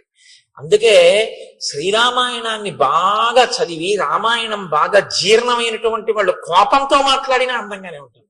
ఎందుకంటే ఆ భాష అటువంటి సుసంపన్నమైన హృదయం అలవాటు అవుతాయి. కాబట్టి నచ సంకుచిత పంథ ఏన వాలీహతో గత సమయే తిష్ట సుగ్రీవ మా వాలి పదమన్వగాహ. వాలి విడిపోయినటువంటి మార్గం ఇంకా మూసుకుపోలేదు, తెరిచే ఉందని గుర్తు చేయి. అలా వెళ్ళాలి అనుకోకపోతే తానన్న మాట నిలబెట్టుకోమన్నానని చెప్పు. వాలి వెళ్ళిన మార్గం మూసుకుపోలేదంటే అటు పంపిస్తానని చెప్పంటే వాలికి వెళ్ళాడు, మృత్యువుని పొందాడు, అదే పొందుతాడని చెప్పు. ఆ మాట నోటితో అనడం. ఎందుకంటే మిత్రుడి విషయంలో అసలు ఆ మాట నోటి వెంట రాకూడదు. కాబట్టి ఎంత అందంగా మాట్లాడుతున్నాడో చూడండి. తన ధర్మం నుంచి తాను ఒక్క అడుగు తొట్టు పడకుండా నిలబడుతుంటాడు ఎప్పుడు. ఆ కోపంలో కూడా. అందుకే ఆయన మహానుభావుడు కోపం తెచ్చిపెట్టుకుంటాడు తప్ప కోపానికి వశుడు కాడు. ఆయన ఒక్క అరణ్యకాండలోనే అలా వశుడైంది. లక్ష్మణుడు చెప్పగానే మళ్ళీ మాట విన్నాడంతే. కాబట్టి అంత అందంగా ఉంటుంది ఆ మాట. కోపానికి వశుడైపోయినటువంటి వాడి వెర్రికేకలు, వాడి మాటలు, వాడి నోట్లోంచి వచ్చే ధూర్త ప్రలాపన ఇంకోలా ఉంటాయి. కోపాన్ని అదుపులో పెట్టుకుని తను ఎక్కడ మనస్సులో బాధపడుతున్నాడో దాన్ని అవతల వాడికి సందేశాత్మకంగా అందించాలనేటటువంటి ప్రజ్ఞ ఉన్నవాడి యొక్క వాగ్ధోరణి అనన్య సామాన్యంగా ఉంటుంది. భావము యొక్క వ్యగ్రత ఉంటుంది తప్ప భాష యందు వ్యగ్రత ఉండదు. భావము మాత్రం సుస్పష్టంగా ఉంటుంది, అందులో సందేహమే ఉండదు. కానీ భాష మాత్రం అమంగళకరమైనది కానీ అశ్లీలమైనది కానీ వినడానికి ఖేదంగా ఉండేటటువంటిది కానీ అటువంటి భాష వాడరు. ఎందుకో తెలుసా అండి? అక్షరములన్నీ కూడా పరాశక్తి యొక్క స్వరూపం. అమ్మవారి స్వరూపం ఇది వేరు. ఈ స్వరూపాన్ని స్థూల రూపం అంటారు. ఇది కాకుండా అమ్మవారికి ఒక రూపం ఉంటుంది. ఆ రూపం అక్షరాలన్నీ సంస్కృతంలో మాతృకలు అని పిలుస్తాం. ఆ అక్షరాలన్నీ ఏ ఉంటాయో ఆ అక్షరాలన్నీ అమ్మవారి యొక్క స్వరూపాలు. శబ్దము మనం అక్షరాన్ని ఉపయోగించడానికి నాలుకని తిప్పినప్పుడు ఉపయోగించేటటువంటి మాట ఉందే, అది ఆ శక్తి అమ్మవారి అనుగ్రహంతో పలుకుతాం అక్షరాలు. అందుకే అక్షరములే పదములు అవుతాయి, పదములు వాక్యములు అవుతాయి, వాక్యములలో అర్థం ఉంటుంది.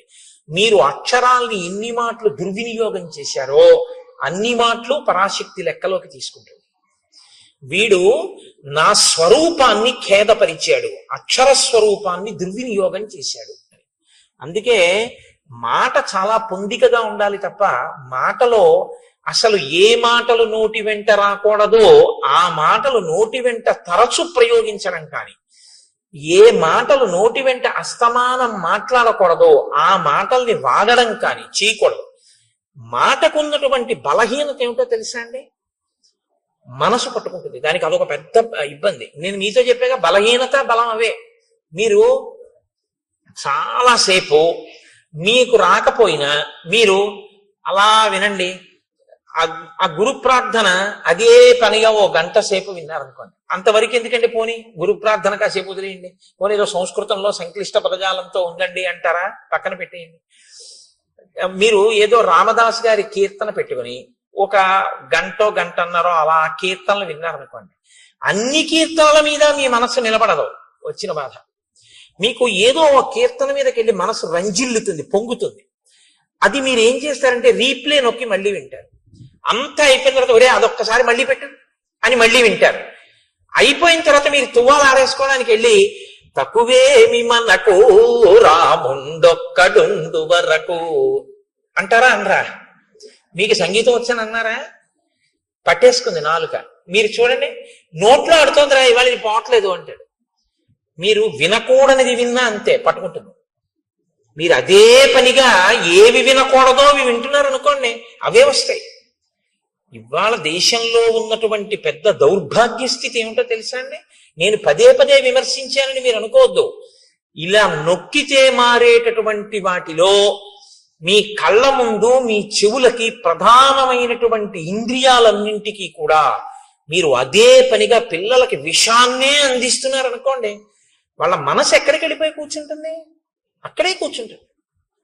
దాని మీదే వాడికి వ్యామోహం పెరిగిపోతుంది. ఇంకా ఇంద్రియాలు ఎప్పుడు దాని మీదే పనిచేస్తే మనసు దాంతో తాదాత్మ్యత చెందిపోతుంది, వెంపర్లాడిపోతుంది. దానికోసమే అదే చూడాలి, అదే చూడాలి, అదే చూడాలి తాపత్రయం. ఏమిటి చూడడానికి ఇందులో అని పడుకోలేడు. మారి మారి మారి మారి అది రామకృష్ణ పరమహంస మాటల్లో అయితే నల్లమందు మరిగిన నెమలి అంటారు. ఆయన మనస్సు గురించి మాట్లాడుతూ ఒకసారి ఎంత చెప్పినా శిష్యుడికి అర్థం కాలేదు. అర్థం కాకపోతే ఆయన అన్నారు, నీకు చూపిస్తాను చూడు మనస్సు అంటే ఎలా ఉంటుందో అన్నాడు. ఇవాళ మధ్యాహ్నం 3 అయింది కదా, ఇప్పుడు నీతో నేను మాట్లాడుతున్నప్పుడు లోపల నల్లమందు ఉంది, ఓ నల్లపూసంత నల్లమందు పట్టరా అన్నాడు. నెమలి ఎప్పుడు తినలేదు, నెమలి ఏదో తింటూ ఉంటుంది. అలా తింటున్న నెమలిని పిలిచి ఆయన నల్లమందు అక్కడ పెట్టి తినిపించాడు. ఆ చిన్న నల్లమందు గుళిక తిండేది. అది మర్నాడు 3 గంటలకు వచ్చేసింది. వచ్చేసి రెక్కలు అల్లారుస్తూ ఓ క్రాంఖణం చేస్తోంది. ఆయన మళ్ళీ ఓ పిసర్ నల్లమంది ఎట్టారు. అది మళ్ళీ తినేసి వెళ్ళిపోయింది అంతే వెంటనే. ఇక 3 అయ్యేటప్పటికి మీరు ఎన్ని పెట్టండి, ఆ నల్లమందు పెట్టకపోతే మాత్రం దానికి నిద్ర పట్టదు. అది ఇంకేమీ తినదు. అది మిగిలిన వాటిని కూడా పొడి చేస్తుంది. అంటే అంత గొప్ప నెమలి ఒక్కసారి నల్లమందు పుచ్చుకోవడానికి అలవాటు పడింది. అంటే ఇప్పుడు అది నల్లమందుకి బానిసైంది. మీ మనసు నల్లమందు విషయమే కాదు, మీ ఇంద్రియములనేటటువంటి ద్వారములను తెరిచి దేన్ని లోపలికి పుచ్చుకోవడానికి అలవాటు చేశారో దాన్ని పుచ్చుకొమ్మనే జరుగుతుంది. మీరు అదే పనిగా ఒక దానికి అలవాటు పడిపోయారు అనుకోండి, ఇంకా అదే పని. ఏమున్నదండి ఇప్పుడు ఇవాళ లోకంలో? నేను తరచు విమర్శించాను, మీరు దయచేసి ఏమనుకోద్దు. వేళ లేదు, పాలలేదు. అసుర సంధ్య వేళ దీపాలు పెట్టారు అంటే సనాతన ధర్మంలో ఈ దేశంలో ఒక గౌరవం ఉంది. దీపం పెడితే ప్రతి ఇంటిలోనూ కూడా గృహలక్ష్మి అయిన ఆడది మంగళసూత్రాన్ని కళ్ళకద్దుకుంటుంది. అవునా కదా? సంధ్యాదీపం వెలిగించారు అంటే మంగళసూత్రాన్ని కళ్ళకద్దుకుని ఓసారి ఆ గౌరమ్మకి నమస్కారం చేస్తారు. ఇవాళ ఇలా సంధ్యాదీపం పెట్టి మీరు ఇలా టీవీ పెట్టగానే మెళ్ళో మంగళసూత్రాలు లాగేస్తూ ఉండడం, లాగేసి విసిరేయడం, స్లో మోషన్ లో అది ఎంత దూరం వెళ్ళి పడిపోయిందో చూపిస్తూ ఉండడం, లేకపోతే చచ్చిపోయిన శవాల్ని కాలుస్తున్నటువంటి దృశ్యాలు ఇంట్లో ఆ దిక్కున కనపడుతూ ఆ మంటల యొక్క దృశ్యాలు గోడల మీద వాటి మీద పడుతూ ఉండడం, భయానకంగా దాన్ని చూస్తూ ఉండడం, కొట్టుకున్నవి పొడుచుకున్నవి 1కి 4 మాటలు రీప్లే చూపిస్తూ ఉండడం, అర్ధరాత్రి వేళ ఘోరమైనటువంటి వాటిని సావధానంగా చూసే అవకాశం పిల్లలకి ఇవ్వడం, ఇవన్నీ పిల్లలకి ఇచ్చి మీ పిల్లలు మంచిగా ఉండాలని మీరు కోరుకుంటే ఎలా ఉండడం కుదురుతుందండి? వాళ్ళకి రోజు విషం పెడితే విషకన్య అవుతుంది తప్ప అది ఆవుదూడ ఎలా అవుతుంది? ఇవాళ మన దౌర్భాగ్యం అంతా దీని గురించే ఏడిచారు మహానుభావులు శాసనసభల్లో. సంస్కృతి నశించిపోతుందా అని ఏడిచారు. సంస్కృతి నశించిపోయాక నీకు భౌతిక భోగం ఎంతున్నా దాని వల్ల ఉపయోగం ఏమీ ఉండదు. Scientific advancement without an iota of restraint is totally dangerous to the entire society. మీరు ఆలోచించండి నేను అన్నమాట. సెల్ ఫోన్ 2-వీలర్ మీద పెడుతూ మాట్లాడకూడదన్న నిగ్రహం లేనటువంటి వాడికి మీరు సెల్ ఫోన్ ఇచ్చి పంపిస్తే వాడితో పాటు ఇంకో కుటుంబంతో ఆధారపడిన ఇంకో వ్యక్తి జీవితం కూడా ప్రమాదంలోకి వెళ్ళిపోతాయి. సైంటిఫిక్ అడ్వాన్స్మెంట్ తప్పనాలా? మనిషికి సెల్ఫ్ రెస్ట్రైంట్, తనని తాను నిగ్రహించుకోగలిగిన శక్తి లేకపోవడం తప్పనాలా? నిగ్రహం లేకపోవడం తప్పు. నిగ్రహం అస్తమానం నీకు ఎవడు నేర్పుతాడు? అంగుళం పోలీసులు పెట్టి నీకు నేర్పుతారా? మనిషివి కాబట్టి నీకు ఉండాలి. మనిషిగా ఎలా బతకాలో రామాయణం చదివితే వస్తుంది. ఆ రామాయణం అందుకే మనుషుల్ని మనుషులుగా ఇబ్బంది లేకుండా బ్రతకగలిగినటువంటి స్థితి కావాలి అంటే మీరు ఏది చూడొచ్చో ఏది చూడకూడదో, మీ మనసు ఎందుకు పాడవుతుందో, మీ మనసు ఎందుకు పవిత్రం అవుతుందో మనోరంజకత్వం కోసం కావలసి ఉంటుంది. మనోరంజకత్వం అంటే నువ్వు కాసేపు సంతోషంగా ఉల్లాసంగా గడపాలి అంతే, అంతవరకే. ఒక్కొక్క దాని ప్రయోజనం దేని కొరకు అంటే దాని ప్రయోజనం అంతవరకే. నువ్వు ఉల్లాసంగా కాసేపు ఏదో బడలిపోయావు, కాసేపు ఏదో కాస్త ఉల్లాసంగా ఉండాలి, కాబట్టి ప్రమాదకరము కానటువంటి ఉల్లాసభరితమైనది చూడడానికి నువ్వు కొన్నింటిని వాడుకోవాలి. వినోదం వినోదం హద్దుల్లో ఉండాలి. వినోదం హద్దులు దాటిపోయి వెళ్ళిపోయి మేము సమాజాన్ని బాగు చేయడానికి ఇవన్నీ తీయలేదన్న మాట నువ్వు అనకూడదు, తప్పది. దాని ప్రభావం సమాజం మీద ఉండి తీరుతుంది. నువ్వు ఆ మాట అంటే ఎలా అవుతుంది? కుదరదది. కాబట్టి ఇవాళ ఈ హద్దులు ఎందుకు దాటిపోయామంటే మనం రామాయణాన్ని మరిచిపోకుండా ఉండగలిగితే మనం ఖచ్చితంగా హాయిగా ఆనందంగా ఏ వస్తువుని ఎక్కడ వరకు వాడుకోవాలో అక్కడ వరకు వాడుకోగలిగిన ప్రజ్ఞ భాషించి ఉండేది. ఇది రామాయణం చెయ్యగలిగినటువంటి గొప్ప ప్రయోజనం. ఇది మీరు పిల్లలు చూడండి, ఏదైనా కథ చెప్పమ్మమ్మ, ఏదైనా కథ చెప్పు తాతయ్య అంటారు. ఏం కథ చెప్తాను? రాత్రి 7ంటికి సీరియల్ వస్తుంది చూడు అంటే వాడు అదే చూసి మీరు అదే చూస్తే, మీరు అంటే మీరు కాదు, మీరేం చూడరు, నా గురించి నీ చెప్పుకునేది. కాబట్టి అసలు ముందు మనకొకటి వస్తే రా నీకు ఒక చెప్తాను కూర్చో. ఏమైందో తెలుసా? ఒకసారి సుగ్రీవుడు ఏం చేశాడో తెలుసా? ఏం చెప్పారో తెలుసా? హనుమ, అదిగో నువ్వు దండం పెడతావే ఆ స్వామి బుద్ధిమతాం వరిష్టం. ఏం చెప్పారో తెలుసా? ఇదిగో కాలం దాటిపోతే ప్రమాదం వస్తుంది, వేళ పట్టున చెయ్యవలసింది వేళ పట్టున చెయ్యాలని చెప్పారు అని ఈ ఘట్టాన్ని చెప్పండి. ఆ పసిపిల్లల మనస్సు మీద కాలము యొక్క విలువ, చేయవలసిన వేళకి చెయ్యడం అనేటటువంటిది ఎంత ముఖ్యమో నాటుకుంటుంది. పిల్లల హృదయాలు ఎటువంటివో తెలుసా అండి? బాగా దుక్కి దున్ని నీరు పెట్టి ఇంకా మీరు విత్తనం వేయడానికి సిద్ధంగా ఉన్నటువంటి సుక్షేత్రములవి. అక్కడ మీరు తులసి గింజలు వేశారనుకోండి, అది తులసివనం. మీరు అక్కడ ఆకుమడి వేస్తే అది వరి చేను, మీరు అక్కడ చెరుకు వేస్తే చెరుకు తోట, మీరు మారేడు చెట్లు వేస్తే మారేడు, మీరు గంజాయి మొక్కలు వేస్తే గంజాయి వనం. వేసేవాడి మీద ఉంటుంది తప్ప క్షేత్రంలో తప్పు లేదు. మీరే విత్తనం వేస్తే ఆ చెట్టే అక్కడ లేస్తుంది. తప్పంటూ ఎక్కడైనా ఉంటే మనం పిల్లల మనసుల్లో వెయ్యకూడనివి వేసిన పెద్దలది తప్పు తప్ప అది పుచ్చుకోవడానికి సిద్ధంగా ఉన్న క్షేత్రంది ఎప్పుడూ తప్పు కాదు. అందుకే పిల్లల మనసుల్లో వెయ్యవలసిన విత్తనం వెయ్యడం తన బాధ్యతగా గుర్తించకపోవడం కూడా దోషమే. తన కర్తవ్యం తను చెయ్యాలి, పిల్లలకి చెప్పవలసింది తాను చెప్పాలి. వాళ్ళు విన్నారా వినలేదా నీకు అనవసరం, నీ కర్తవ్యం నువ్వు చేసావా లేదా, ఒక్కడు బాగుపడ్డాడు చాలు. నీ పిల్లలకి నువ్వు చెప్పాలి, వాడు విన్నాడా వినలేదా నీకు అనవసరం, నీ కర్తవ్యం నువ్వు చెయ్యి. ఇది శ్రీరామాయణం మనకి నేర్పుతుంది. కాబట్టి హనిష్యామి సబాంధవం, వాలిని ఒక్కడే చంపేశాను ఒక బాణంతో, సుగ్రీవుణ్ణి సబాంధవంగా బంధువులందరితో చంపేస్తానని చెప్పి. ఇప్పుడు ఈ మాట లక్ష్మణుడు ఇది విన్న తర్వాత అన్నయ్య అంత బాధపడుతున్నాడు అంటే ఊరుకుంటారండి? ఈ రెండిటికి ఒక తేడా ఉంది. ఒకటి అంటిస్తే పేలిపోతుంది, ఒకటి పేలద్దులే అనుకుంటే ఆగిపోతుంది. దీనికి ఆ నిగ్రహ శక్తి ఉంది, దానికి ఆ నిగ్రహ శక్తి తక్కువ. కాబట్టి ఇప్పుడు రాముడు అమ్మ బాబోయ్ వీణ్ణి వెళ్ళమన్నాను, నేను బాధపడ్డం విన్నాడు, ఇప్పుడు వెళ్ళి సుగ్రీవుని చెప్పేస్తాడు బాణం వేసి. అక్కడ పరిస్థితి కొంచెం ఏమైనా తేడాపాడాగా అసలు నన్ను పట్టించుకోనట్లు కనపడితే బాణమే వదిలిపెట్టేస్తాడంతే.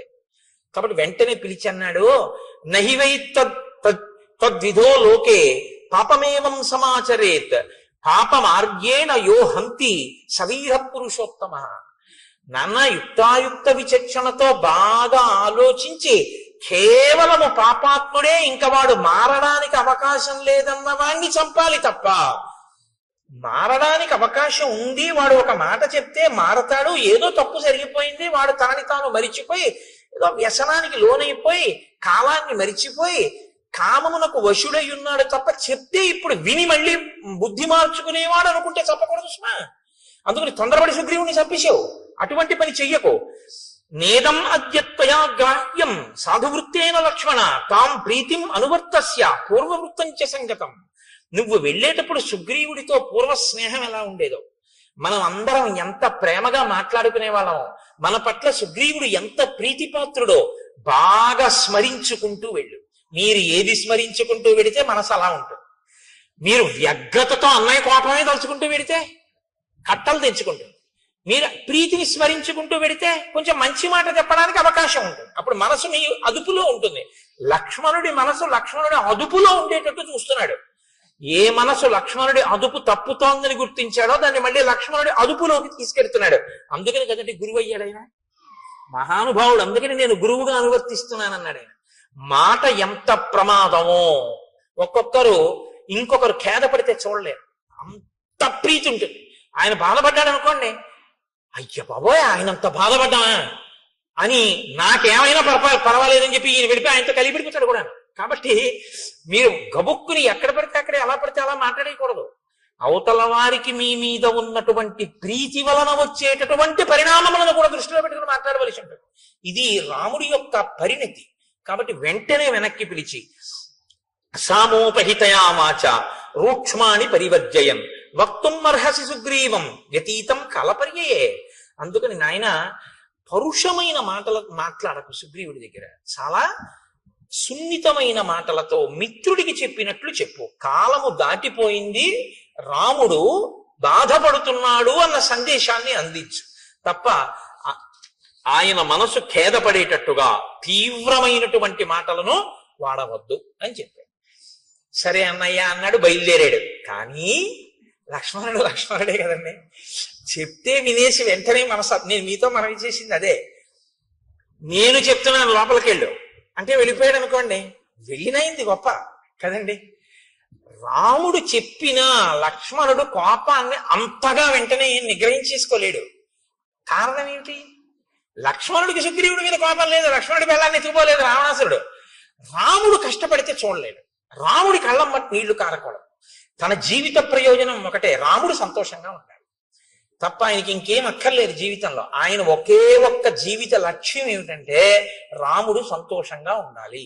రాముడు సంతోషంగా లేడి ఇవాళ బాధపడ్డాడు, ఎవరి వల్ల బాధపడ్డాడు? అదిగో ఆయన వల్ల బాధపడ్డాడు, అంతే. ఇంకిప్పుడు ఎంత కోపంగా ఉంటాడంటే ఇంకా అదుపు చేసుకోలేకపోయాడు కోపాన్ని అన్నది చెప్పడానికి మహర్షి ఎంత అందంగా చెప్తారో తెలుసా అండి. ఆయన బయలుదేరాట కిష్కింధకి వెళ్ళడానికి. ఎలా వెళుతున్నాడంటే సాల తాళాశ్వ కర్ణాంశ్చ తరసా పాతయాన్ బహూన్ పర్యస్యన్ గిరికూటాని ద్రుమానన్యాంశ్చ వేగతః శిలాశ్చ సకలీకుర్వన్ పద్యాంగజ ఇవాశుగ దూరం ఏక పదం త్యక్త్వా యయౌ కార్యవశాదృతం.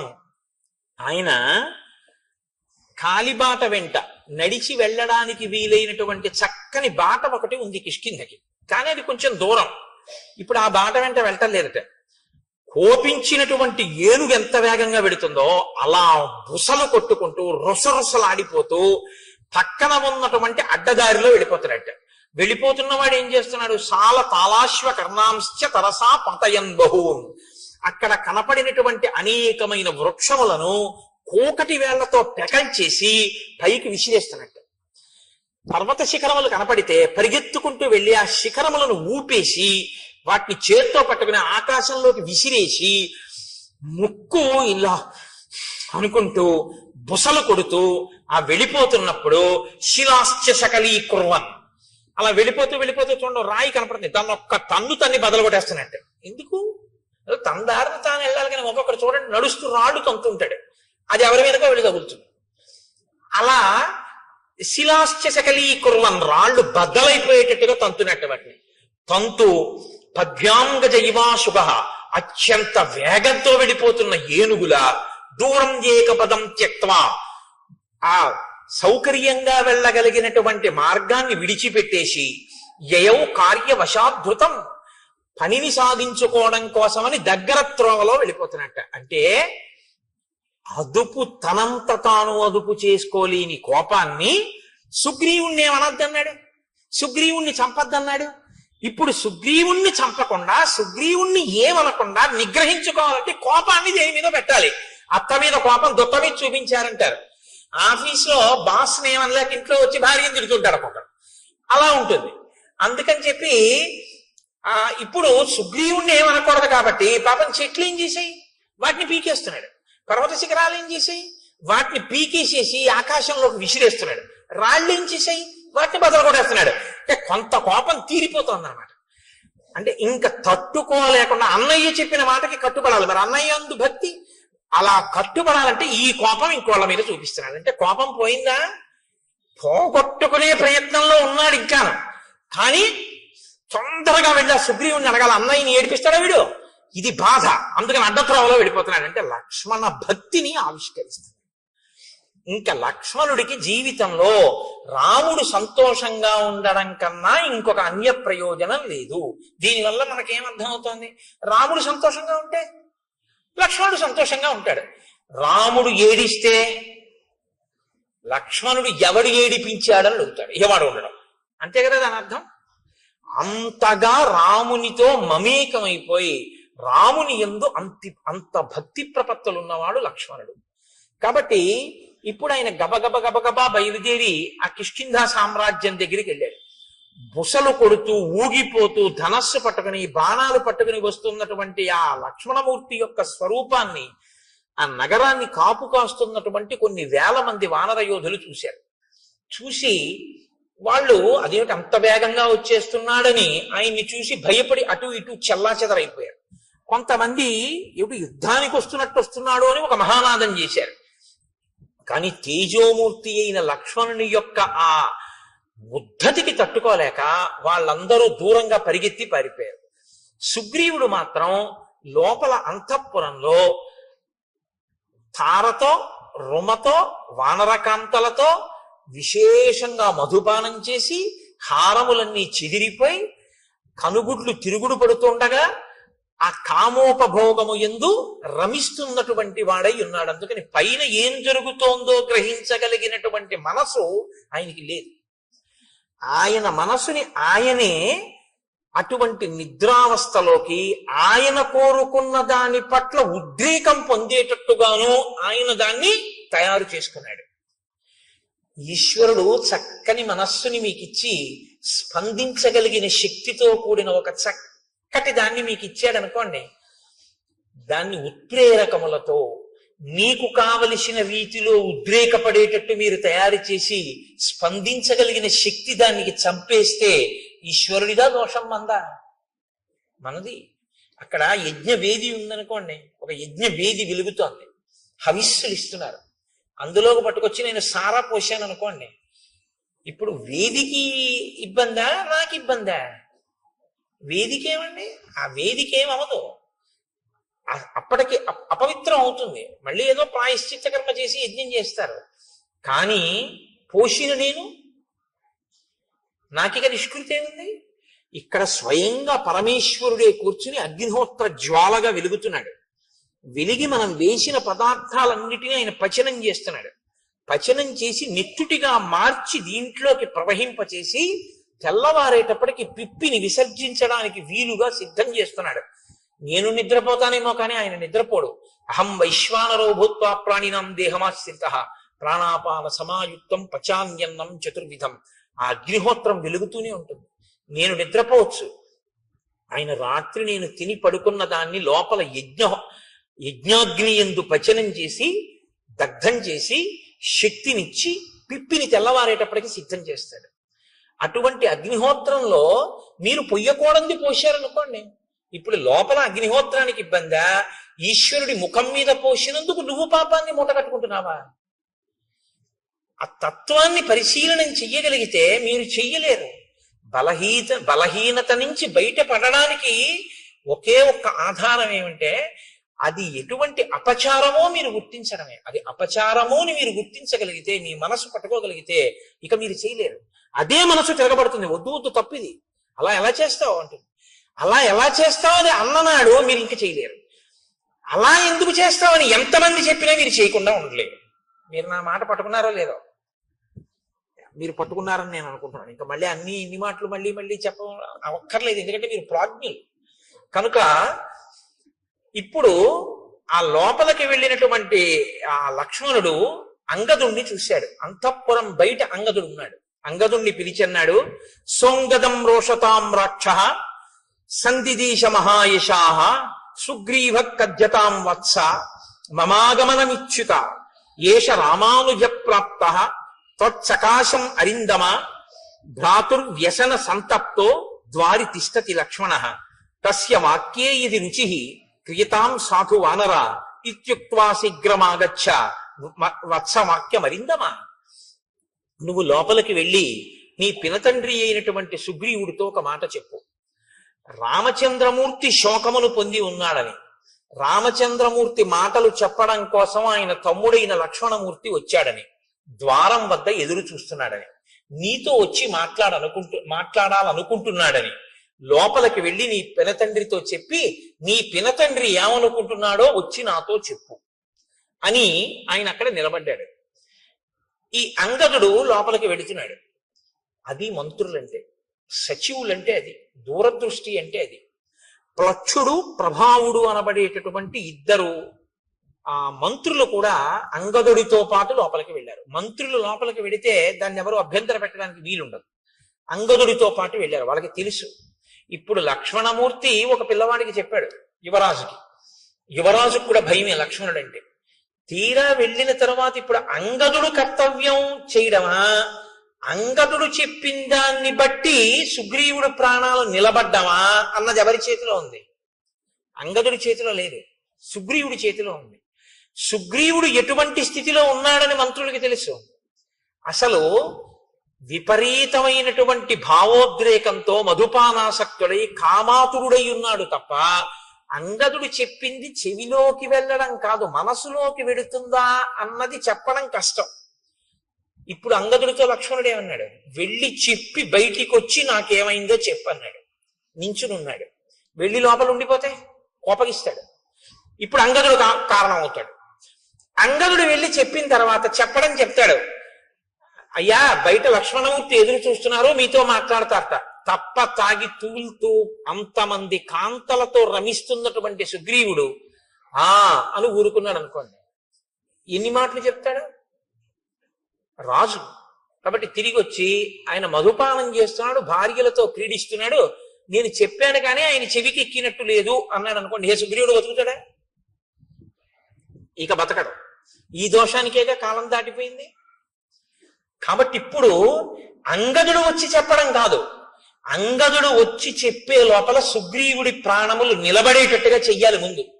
కాబట్టి వీళ్ళని వెళ్ళమనలేదా కాదు, ప్రభు ప్రాణములను కాపాడడం అన్నది అంగదుడు వెళ్ళి రావడంలో ఉంది. కాబట్టి పిల్లాడి మీద వదిలేసి పెద్దవాళ్ళు కూర్చోవడం కాదు, చెప్పినా చెప్పకపోయినా తాము వెళ్ళాలి, వెళ్ళి ప్రభువుని రక్షించుకోవాలి. ఇప్పుడు ఇది ఒక క్లిష్ట పరిస్థితి వచ్చింది కాబట్టి అందుకుని వెళ్ళారు వాళ్ళిద్దరూ లోపలికి. అంటే మంత్రులు అన్న వాళ్ళ యొక్క నడవడి ఎలా ఉండేదో, ఎంత గొప్పగా ప్రవర్తించేవారో, ఎంత దూరదృష్టితో వాళ్ళు ఉండేవారో ఒక సంఘటనని చూస్తే శ్రీరామాయణాన్ని పరిశీలనం చేస్తున్నప్పుడు ఆశ్చర్యంగా ఉండదు. పెద్దరికము అన్న మాట యొక్క బాధ్యత, కర్తవ్యం ఏమిటో. పెద్దరికం ఉన్నవాడు విషయాన్ని మనసులో పెట్టుకుని అది పగలకుండా ఎలా రక్షించాలో, ఎంత జాగ్రత్తగా తాను ప్రవర్తించవలసి ఉంటుందో. రామాయణం చదివితే మీకు అటువంటి ఆలోచన ధోరణి అలవాటు అవుతుంది. పెద్దరికం అన్న మాట పెద్దరికంగా నిలబెట్టుకోవడం అలవాటు. కీర్తి కోసం పెద్దరికం కాదు. ఏరా ఇంతసేపు అయింది, నువ్వు నమస్కారం పెడతావో లేదో అని చూస్తున్నాను, నేనెందుకు కనపడతాను రా అండం కాదు పెద్దరికం అంటే. వస్తున్న ఇబ్బందుల్ని కడుపులో పెట్టుకుని అవి పగలకుండా రక్షించగలిగినటువంటి నైపుణ్యంతో ప్రవర్తించగలగడం పెద్దరికం. అది నీకు ఉండాలి. అంతేగాని పెళ్లిలో మనం చూస్తుంటాం, కొంతమంది కాలు మీద కాలేసి కూర్చుంటారు. ఏ మనవడి వరసవాడో ముని మనవడి వరసవాడో అలా వెళ్తుంటాడు. వీళ్ళు పలకరించరు. అంటే వీళ్ళు పలకరిస్తే వీళ్ళ మర్యాద పోయినట్టే. పాపం ఆ పిల్లాడేదో అటు ఇటు తిరిగి అందరినీ పలకరించి ఒక గంట పైకి మీ తాతగారు అదిగోరా అంటారు. వచ్చి తాతయ్య నేను ఇదిగో ఇప్పుడే వచ్చాను, తాతయ్య బాగున్నావా అంటాడు. చూస్తున్నాను రా, 11ంటికి వచ్చావు, 1 గంట అయింది, తాతయ్య ఇప్పుడు కనపడ్డాడు నీకంటాడు. నువ్వు చూసావుగా, నువ్వెందుకు వెళ్ళి పలకరించావు? కాల్సనా నీ పెద్దరికం? మనవణ్ణి చూసి నువ్వు వెళ్ళి పలకరించలేవు? ఏమిటి నీ పెద్దరికం? నీకు నమస్కారం చేయాలని నువ్వు అనుకుంటే రోడ్డు పక్క పెరిగిన చింత చెట్టుకి నమస్కారం చేయాలి, నీకన్నా ముందు పుట్టింది. వయస్సు వల్ల కాదు పరిణితి, జ్ఞానము వలన పరిణితి, నీ ప్రవర్తన వలన పరిణితి. అన్ని వేళలా వయస్సుతో పెద్దరికాన్ని గౌరవించడం కూడా చాలా కష్టంగా ఉంటుంది. ఆ పరిణితిని సంతరించుకోకపోతే ఆ పెద్దరికాన్ని భరించడం కష్టం. కాబట్టి పెద్దరికం వయస్సుతో పాటు అనుభవాన్ని పెంచుకోవాలంటే ఒక్కటే రామాయణం చదువుకోవడమే. రామాయణం బాగా చదువుకుంటే ఇలా ఉండాలన్నమాట అని బాగా అర్థమవుతుంది. ఎక్కడ ఏ పరిస్థితి ఉందో అక్కడ తాను చొరవ తీసుకుని వెళ్ళి నాన్న ఇలా కాదు ఇలా చెయ్యి అని చక్కగా చెప్పి కార్యం బాగా జరిగేటట్టు చేసి నా పెద్దరికం నిలబడింది చక్కగా చేయించేశాను కదా అని పొగట్ట కోసం ఆశించకుండా నువ్వు వెళ్ళిపోతావు అంతే సంతోషంగా. అది పెద్దరికం అన్న మాటకు అర్థం తప్ప నాకేమిస్తారు దీనివల్ల, నాకేమొస్తుంది ప్రయోజనం దీనివల్ల, ఇక్కడ నా పెద్దరికం గుర్తించారా లేదా. కొంతమంది చూడండి, చాలా ఆశ్చర్యంగా ఉంటుంది. బ్రహ్మస్థానంలో ఒక ఆయన కూర్చుంటారు, ఆయనకి తెలియదండి వైదిక మార్గం, ఆయన చేయిస్తాడు. కాదు, ఆవిడ ప్రత్యేకం ఓ చిన్న చాపం కేసుకి అక్కడ కూర్చుంటుంది. కూర్చుని మా ఇంట్లో అది అలవాట్లేదు, అది వద్దంటుంది. అదేమిటమ్మా, వేద ప్రోక్తం అమ్మా, ఇది చెయ్యాలి, మాకు అలవాట్లేదు, వీలు లేదండి. ఏం తెలుసు, ఏం తెలియదు, ఏం తెలియకపోయినా ఎందుకు అలా అంటాం అంటే పెద్దరికం. అలా చేయిస్తే తన పెద్దరికం నిలబడిందని ఓ సంతోషం. ఇప్పుడు అధిక్షేపి కొంచెం అలా కుదరలేమ్మా, నువ్వు ఊరుకో అమ్మా చెయ్యి అన్నారు అనుకోండి, ఇంకా నేను ఎందుకని పెట్టేసి చేసుకుంటున్నాడు. అదేమిటి, పెళ్ళింట్లో నేను అలా చెయ్యొచ్చా, ఇదేమి పెద్దరికం అని ఉండదు. మీరు జాగ్రత్తగా గమనించండి, నేను ఎవరి మీద ఆక్రోశంతో మాట్లాడటం లేదు. పెద్దరికం అన్నది దేనికి పనికి రావాలంటే తనకన్నా వెనక పుట్టిన వాళ్ళ సంతోషానికి పనికి రావాలి. తనకన్నా వెనక పుట్టిన వాళ్ళందరినీ ఏడిపించడానికి పనికి వచ్చిన పెద్దరికం కాల్చనా దేనికండి అది. అలా ఉండకూడదు, తప్పది. నేను రామాయణం చెప్తూ అలాగే చెప్పగలను, ఇంకోలా చెప్పడం నా చేత కాదు. ఒకవేళ నేను చెప్పింది అంత బాగుండకపోతే నేను నన్ను క్షమించాను. కాబట్టి ఇప్పుడు అంగదుడు లోపలికి వెళ్ళాడు, ఆయనతో పాటు మంత్రులు కూడా వెళ్ళారు. ఇప్పుడు వెళ్ళినటువంటి అంగదుడు సుగ్రీవుని యొక్క కాళ్ళకి నమస్కారం చేశాడు, తారకాళ్ళకి నమస్కారం చేశాడు, రోమకాళ్ళకి నమస్కారం చేశాడు. అంటే ఇద్దరు భార్యలతోటి శయనాగారంలో బాగా మధువు సేవించి తానుండడం కాదు, ఆయన భార్యలు కూడా సేవించి ఉన్నారు, ఆ స్థితిలో ఉన్నారు. అటువంటి చోట ఒక కొడుకు వెళ్ళి నమస్కారం పెట్టి మాట్లాడడానికే చాలా ఇబ్బందిగా ఉంటుంది. మీరు ఆలోచించండి. నేను ఒక్క మాట చెప్తా, అంతకన్నా దాటి చెప్పడం నా సంస్కారానికి కూడా ఇష్టం ఉండదు. వాళ్ళు తల్లులు, ఆయన తండ్రి, వాళ్ళు అలా ఉండగా ఓ కొడుకు వెళ్ళి నమస్కారం చేయడం అన్నది ఆయనకి ఎంత బాధగా ఉంటుంది మీరు ఆలోచించండి. ఇంకొకప్పుడు ఇలా ఉండకుండా ఉంటాడు, వెళ్ళి చెప్తాను మా నాన్నగారికి అనడానికి. అలా ఉండకుండా తండ్రి ఉంటాడన్న నమ్మకం లేని స్థితిలోకి వెళ్ళిపోయి ఉన్నాడు ఆయన. కాబట్టి ఇప్పుడు లక్ష్మణుడికి చెప్పుకోలేడు అంగదుడు. ఇది చిన్న పిల్లల్ని ఇబ్బంది పెట్టే పెద్దరికంగా మారడం అంటే. కాబట్టి ఇప్పుడు పాపం అలాగే వెళ్ళి నమస్కారం చేశాడు. నమస్కారం చేసి అంజలి ఘటించి చెప్పాడు. లక్ష్మణమూర్తి కోపంగా ఉన్నారు, రాముడు శోకంతో ఉన్నట్ట, ఆయన చెప్పమన్నది చెప్పడానికి వచ్చాడు, ఎదురు చూస్తున్నాడు, నిన్ను కలుస్తానంటున్నాడు, నన్ను వచ్చి ఏ మాట చెప్పమన్నాడు, కాబట్టి నేను ఏం చెప్పను అని అడిగాడు. ఈయన చెప్పిన మాట ఆయన మనసులోకి వెళ్ళలేదు, ఆయన తలకెక్కలేదు. ఎందుకు ఎక్కలేదంటే ఆయన మనసు ఇక్కడ లేదు, ఇంకొక దాని యందు అనురక్తమై ఉంది. కాబట్టి ఇప్పుడు ఆయన వినే స్థితిలో లేడు. ఇప్పుడు కాసేపు మీరు ఆ పనులు ఆప్ చేసి ఇది వినండి అనే స్థితిలో కొడుకు లేడు. చూడండి, ఆ వ్యసనము హనుమ చెప్పింది ఇదే కదా, వచ్చేసిందా లేదా ఆ పరిస్థితి. చూస్తుండగా వచ్చేసింది అంతే, ప్రాణ సంకటంలో గడిపాడు సుగ్రీవుడు. ఇప్పుడు ఈశ్వరానుగ్రహం పనిచేసింది. కేవలం మిత్రుడు చంపకూడదు అనుకున్న రాముని యొక్క అనుగ్రహమే బహుశా సుగ్రీవుణ్ణి కాపాడు. లక్ష్మణుని యొక్క కోపంతో లక్ష్మణుడు దగ్గరికి వచ్చి అంగదుడు మాట చెప్పిన తరువాత లోపలికి వెడదామని ముందుకు నడిచొస్తున్నటువంటి లక్ష్మణుణ్ణి చూసి భయపడిపోయినటువంటి కొన్ని వేల వానరములు ఏకకాలంలో ఒక పెద్ద నాదం చేశాయి. లోపలికి వెళ్ళిపోతున్నాడు, ఇంత కోపంగా ఉన్నాడు, అంగదుడు పైకి రాలేదు, ప్రభువు మత్తిల్లి ఉన్నాడు, ఏమవుతుందో అని వాళ్ళు ఒక పెద్ద నాదం చేశారు అందరూ. ఇన్ని వేల వానరములు ఒక్కసారి నాదం చేస్తే సుగ్రీవుడు ఉలిక్కి పడ్డాడు. అంటే ఆయన ఎంత తాగి ఉన్నాడో, ఎంత మత్తులో ఉన్నాడో మీరు ఆలోచించారు.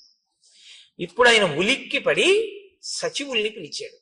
అందుకొచ్చారు ఆ ప్లక్షుడు ప్రభావుడు, వెంటనే మంత్రుల దగ్గరికి వచ్చారు. అన్నాడు, ఎందుకు అలా అరుస్తున్నారు వానరులు అని అడిగాడు. అప్పుడు వాళ్ళు చెప్పారు, ఎందుకు అరుస్తున్నారు ఏమిటి. లక్ష్మణమూర్తి వచ్చాడు, రాముడు కోపంగా ఉన్నాడు, రాముడు శోకిస్తున్నాడు, సందేశం పట్టుకొచ్చాడు, నీతో మాట్లాడతాట, నీ దగ్గరికి వస్తాట, ఏం చెప్పమంటావు అని అడిగాడు. అడిగితే ఇప్పుడు అన్నాడు, సర్వదా సుకరం మిత్రం దుష్కరం పరిపాలనం అనిత్యత్వాచ్చ చిత్తానాం ప్రీతిరల్పేపి విద్యతే. నేను రాముని పట్ల ఏ అపచారము చేయలేదు, రాముడి పట్ల ఒక్క మాట తప్పుగా మాట్లాడలేదు.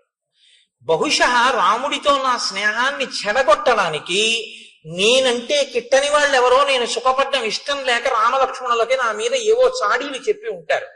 చెప్పినా రామలక్ష్మణులు నమ్మకూడదే, ఇంత ఆగ్రహం ఎందుకు వచ్చింది అని ఇప్పుడు పెద్దల మాటలు జ్ఞాపకానికి వచ్చాయి. ఇప్పుడు అన్నాడు, సర్వదా సుకరం మిత్రం దుష్కరం పరిపాలనం.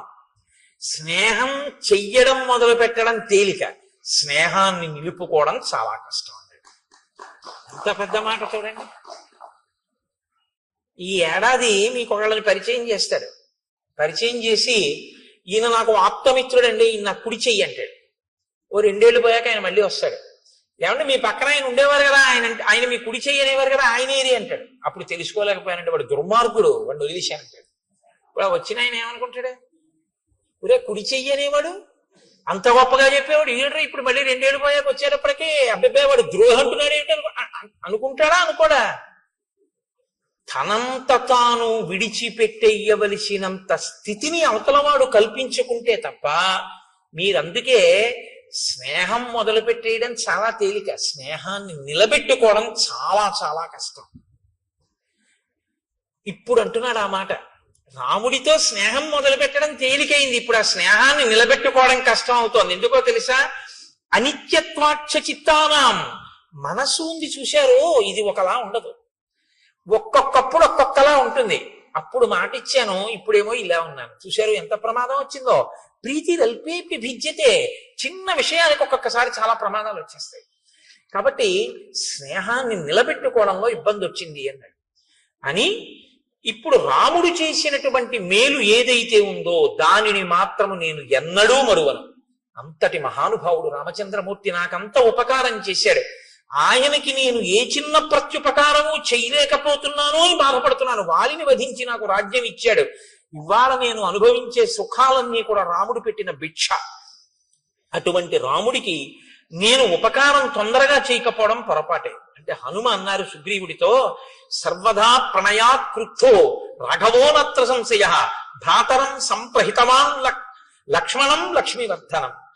సుగ్రీవ, ఇంకా నీకు బాగా బోధపడలేదు.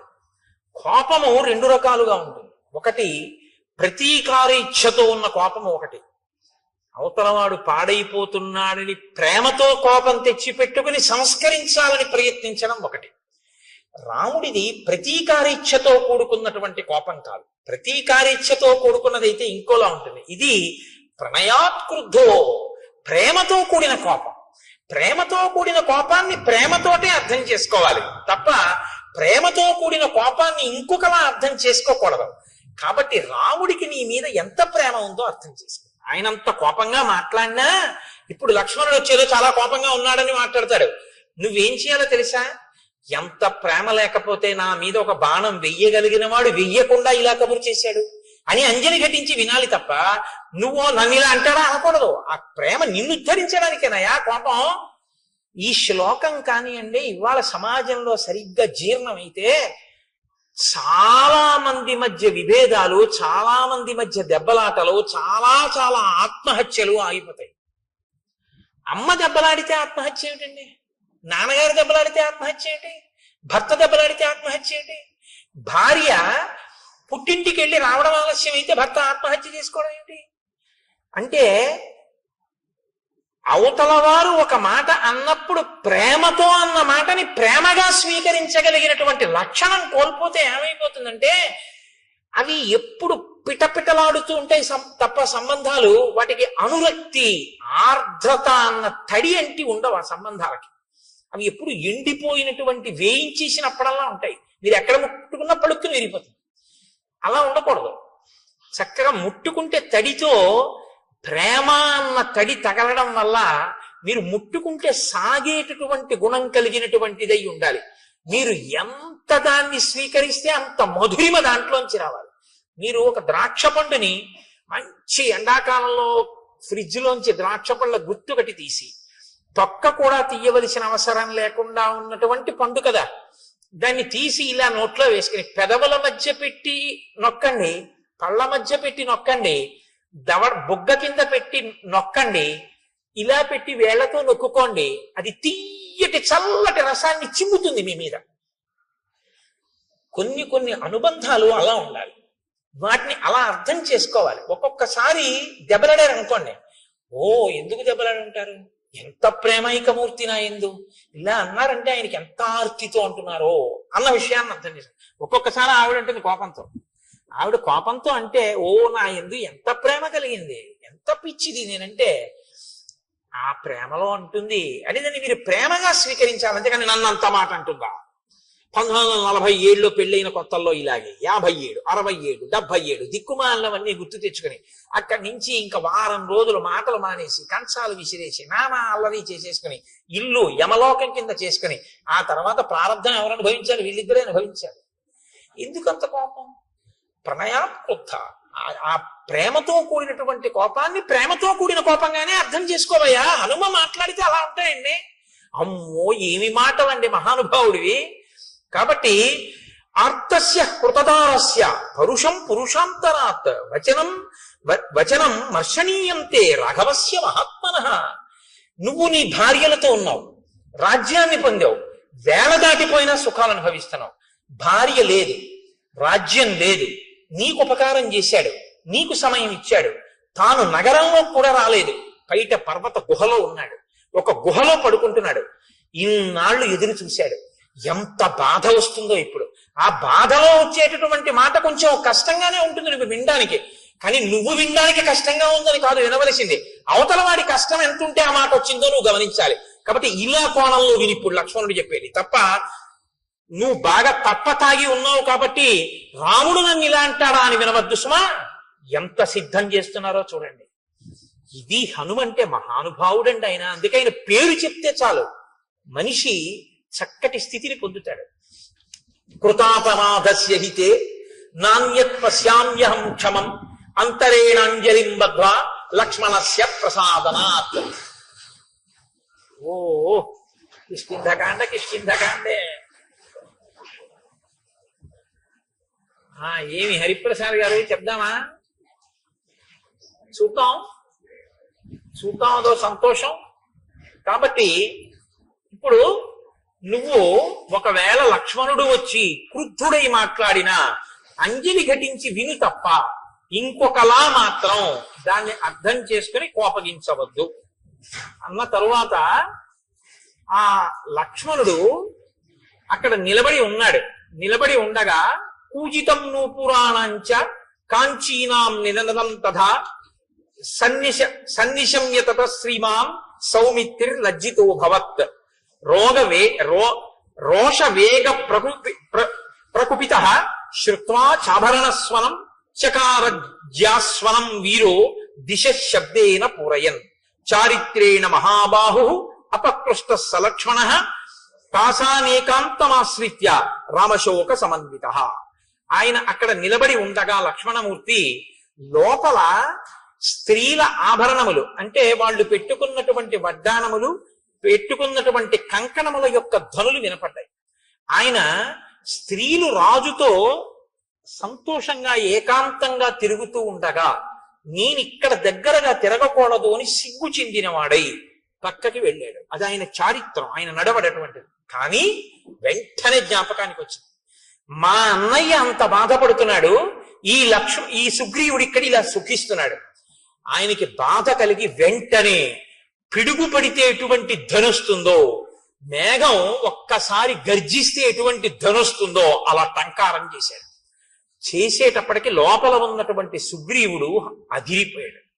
అదిరిపోయి ఆసనం మీద ఉన్నవాడు ఉన్నట్టుగా ఒక్కసారి లేచి నిలబడ్డాడు. నిలబడి తారని పిలిచి అన్నాడు, తారా, ఇంత ఆగ్రహంతో ఉన్నటువంటి లక్ష్మణుడికి నేను ఎదురుపడి మాట్లాడడం కష్టం.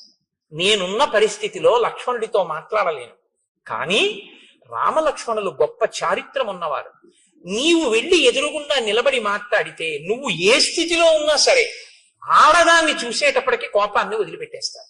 కాబట్టి నువ్వు వెళ్ళి మాట్లాడు. నువ్వు మాట్లాడడంలో సమర్థురాలివి. నాతో మాట్లాడడానికి వీలైనంత రీతిలో లక్ష్మణుడి కోపం తగ్గిపోయిన తర్వాత నేను వచ్చి మాట్లాడతానన్నాడు.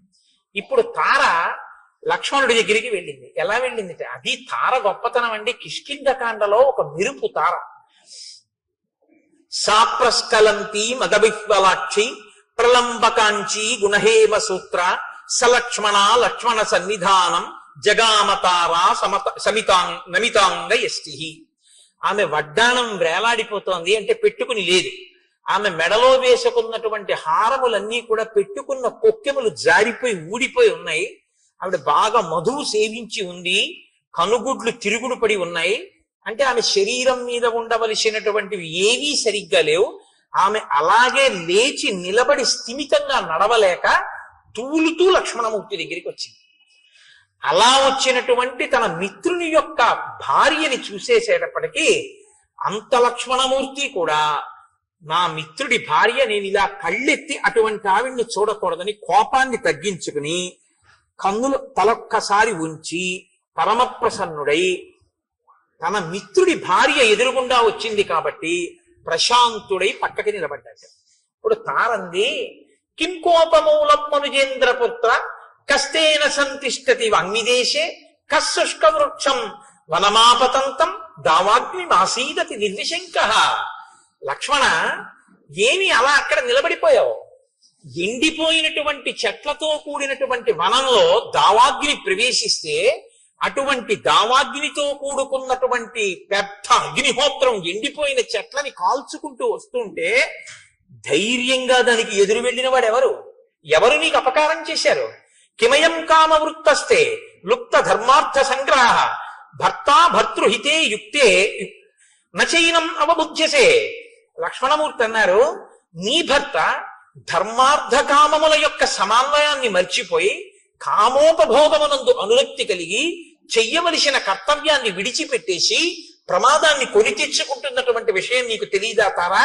నచింతయతి రాజ్యార్థం నాస్మాం శోకపరాయణం సామాఖ్య పరిషత్ తారే కామమేవోపసేవతే.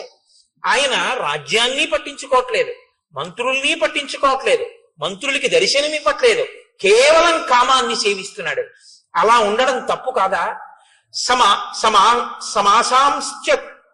సమాసాంశ్చతుర కృత్వా ప్రమాణం ప్లవగేశ్వర వ్యతీంతాంస్తాన్ మదవ్యగ్రో విహరన్నావబుధ్యతే.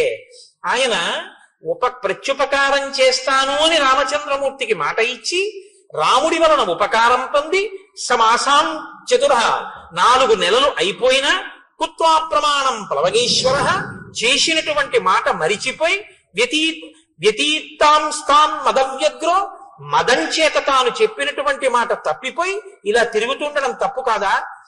అంటే తారంది, నకోపకాల క్షితిపాల పుత్ర నచాతి కోప స్వజనీ విధేయ తదర్థకామస్య జనస్య తస్య ప్రమాదమప్యర్హసి వీరసౌఢుం. నాయన లక్ష్మణ, నువ్వు కోపించవలసినటువంటి సమయం ఇది కాదు. 2, నీ వారి యందు నువ్వు కోపం పెట్టుకోవచ్చా? నీ స్వజనుడయా సుగ్రీవుడు, తప్పు చేస్తే నువ్వు దిద్దాలి, అంతేగాని నువ్వు ఆయన మీద కోపం పెట్టుకోవడం ఏమిటి? కాబట్టి నువ్వు ఈ కోపాన్ని వెంటనే విడిచిపెట్టేటటువంటి ప్రయత్నం చెయ్యి. పైగా సుగ్రీవుడు కామాన్ని అనుభవిస్తూనే నీ కార్యాన్ని సాధించడానికి కావలసినటువంటి ప్రయత్నం చేస్తున్నాడు. సైన్యాన్ని పిలిపించడానికి నీలుడికి ఆదేశం ఇచ్చి ఉన్నాడు. ఈ మాట చెప్పారు కాబట్టి లక్ష్మణమూర్తి ఆగారు. హనుమ ఆనాడు వచ్చి ఎంత రక్షించారో చూడండి. కాబట్టి అధిక గుణములు కలిగినటువంటి వాడు ఎప్పుడూ కూడా తక్కువ గుణములు కలిగినటువంటి వాడిని క్షమించగలిగినటువంటి వాడై ఉండాలి. అంతేగాని అధిక గుణములు కలిగినటువంటి వాడు నీచమైన గుణములున్న వాడి పట్ల క్రోధంతో ఉంటే దానివల్ల ఉపకారం ఏముంటుంది? కాబట్టి నీ కోపాన్ని నిగ్రహించుకో. జానామి రోషం హరివీర బంధో జానామి కార్యస్య చ కాలసంగం జానామి కార్యం తయ్యత్కృతం నః తచ్చాపి జానామి యదత్ర కార్యం. చేసినటువంటి పని ఏమిటో నాకు తెలుసు, చెయ్యనటువంటి పని ఏమిటో నాకు తెలుసు, వేళ మించిపోయిందని నాకు తెలుసు, ఇప్పుడు చెయ్యవలసినటువంటి మహోపకారం ఏమిటో కూడా నాకు తెలుసు. తం కామ వృత్తం మమ సన్నికృష్టం కామాభియోగాచ్చ నివృత్త లజ్జం క్షమస్వ తావత్ పరవీరహంత తద్భ్రాతరం వానరవంశనాథం. నాయన, విశేషమైనటువంటి కామం చేత సిగ్గు అనేటటువంటి మాట విడిచిపెట్టి భోగం అనుభవిస్తూ సుగ్రీవుడు ఇప్పుడు నా దగ్గరే ఉన్నాడు లోపల మందిరంలో. అటువంటి సుగ్రీవుణ్ణి నీ సోదరుడిగా భావించి నువ్వు క్షమించవలసింది. మహర్షయో ధర్మ తపోభికామాః కామానుకామాః ప్రతిబద్ధమోహాః అయం ప్రకృత్యా చపల కపిస్తు కథం న సజ్జేత సుఖేషు రాజా. ఇంతకాలం ఎక్కడో పర్వత శిఖరాల మీద తిరిగాడు. సుఖం అంటే ఏమిటో తెలియదు. ఇంతకాలానికి రాజ్యము భార్య దొరికాయి. కాబట్టి కామంలో అన్నిటినీ మరిచిపోయాడు. కాబట్టి నాయన నీవు ఈ విషయాన్ని దృష్టిలో పెట్టుకొని, సుగ్రీవుడు నీకు దాసాన దాసుడు, ఆయన అవసరమైతే దేన్నైనా మీకోసం విడిచిపెట్టేస్తాడు. తదాగచ్చ మహాబాహో చారిత్రం రక్షితం తయా అచ్చలం మిత్రభావేన సతాం దారావలోకనం. లోపలికొచ్చి సుగ్రీవుణ్ణి చూడు. సుగ్రీవుణ్ణి నువ్వు చూడటానికి అభ్యంతరం ఏంటి?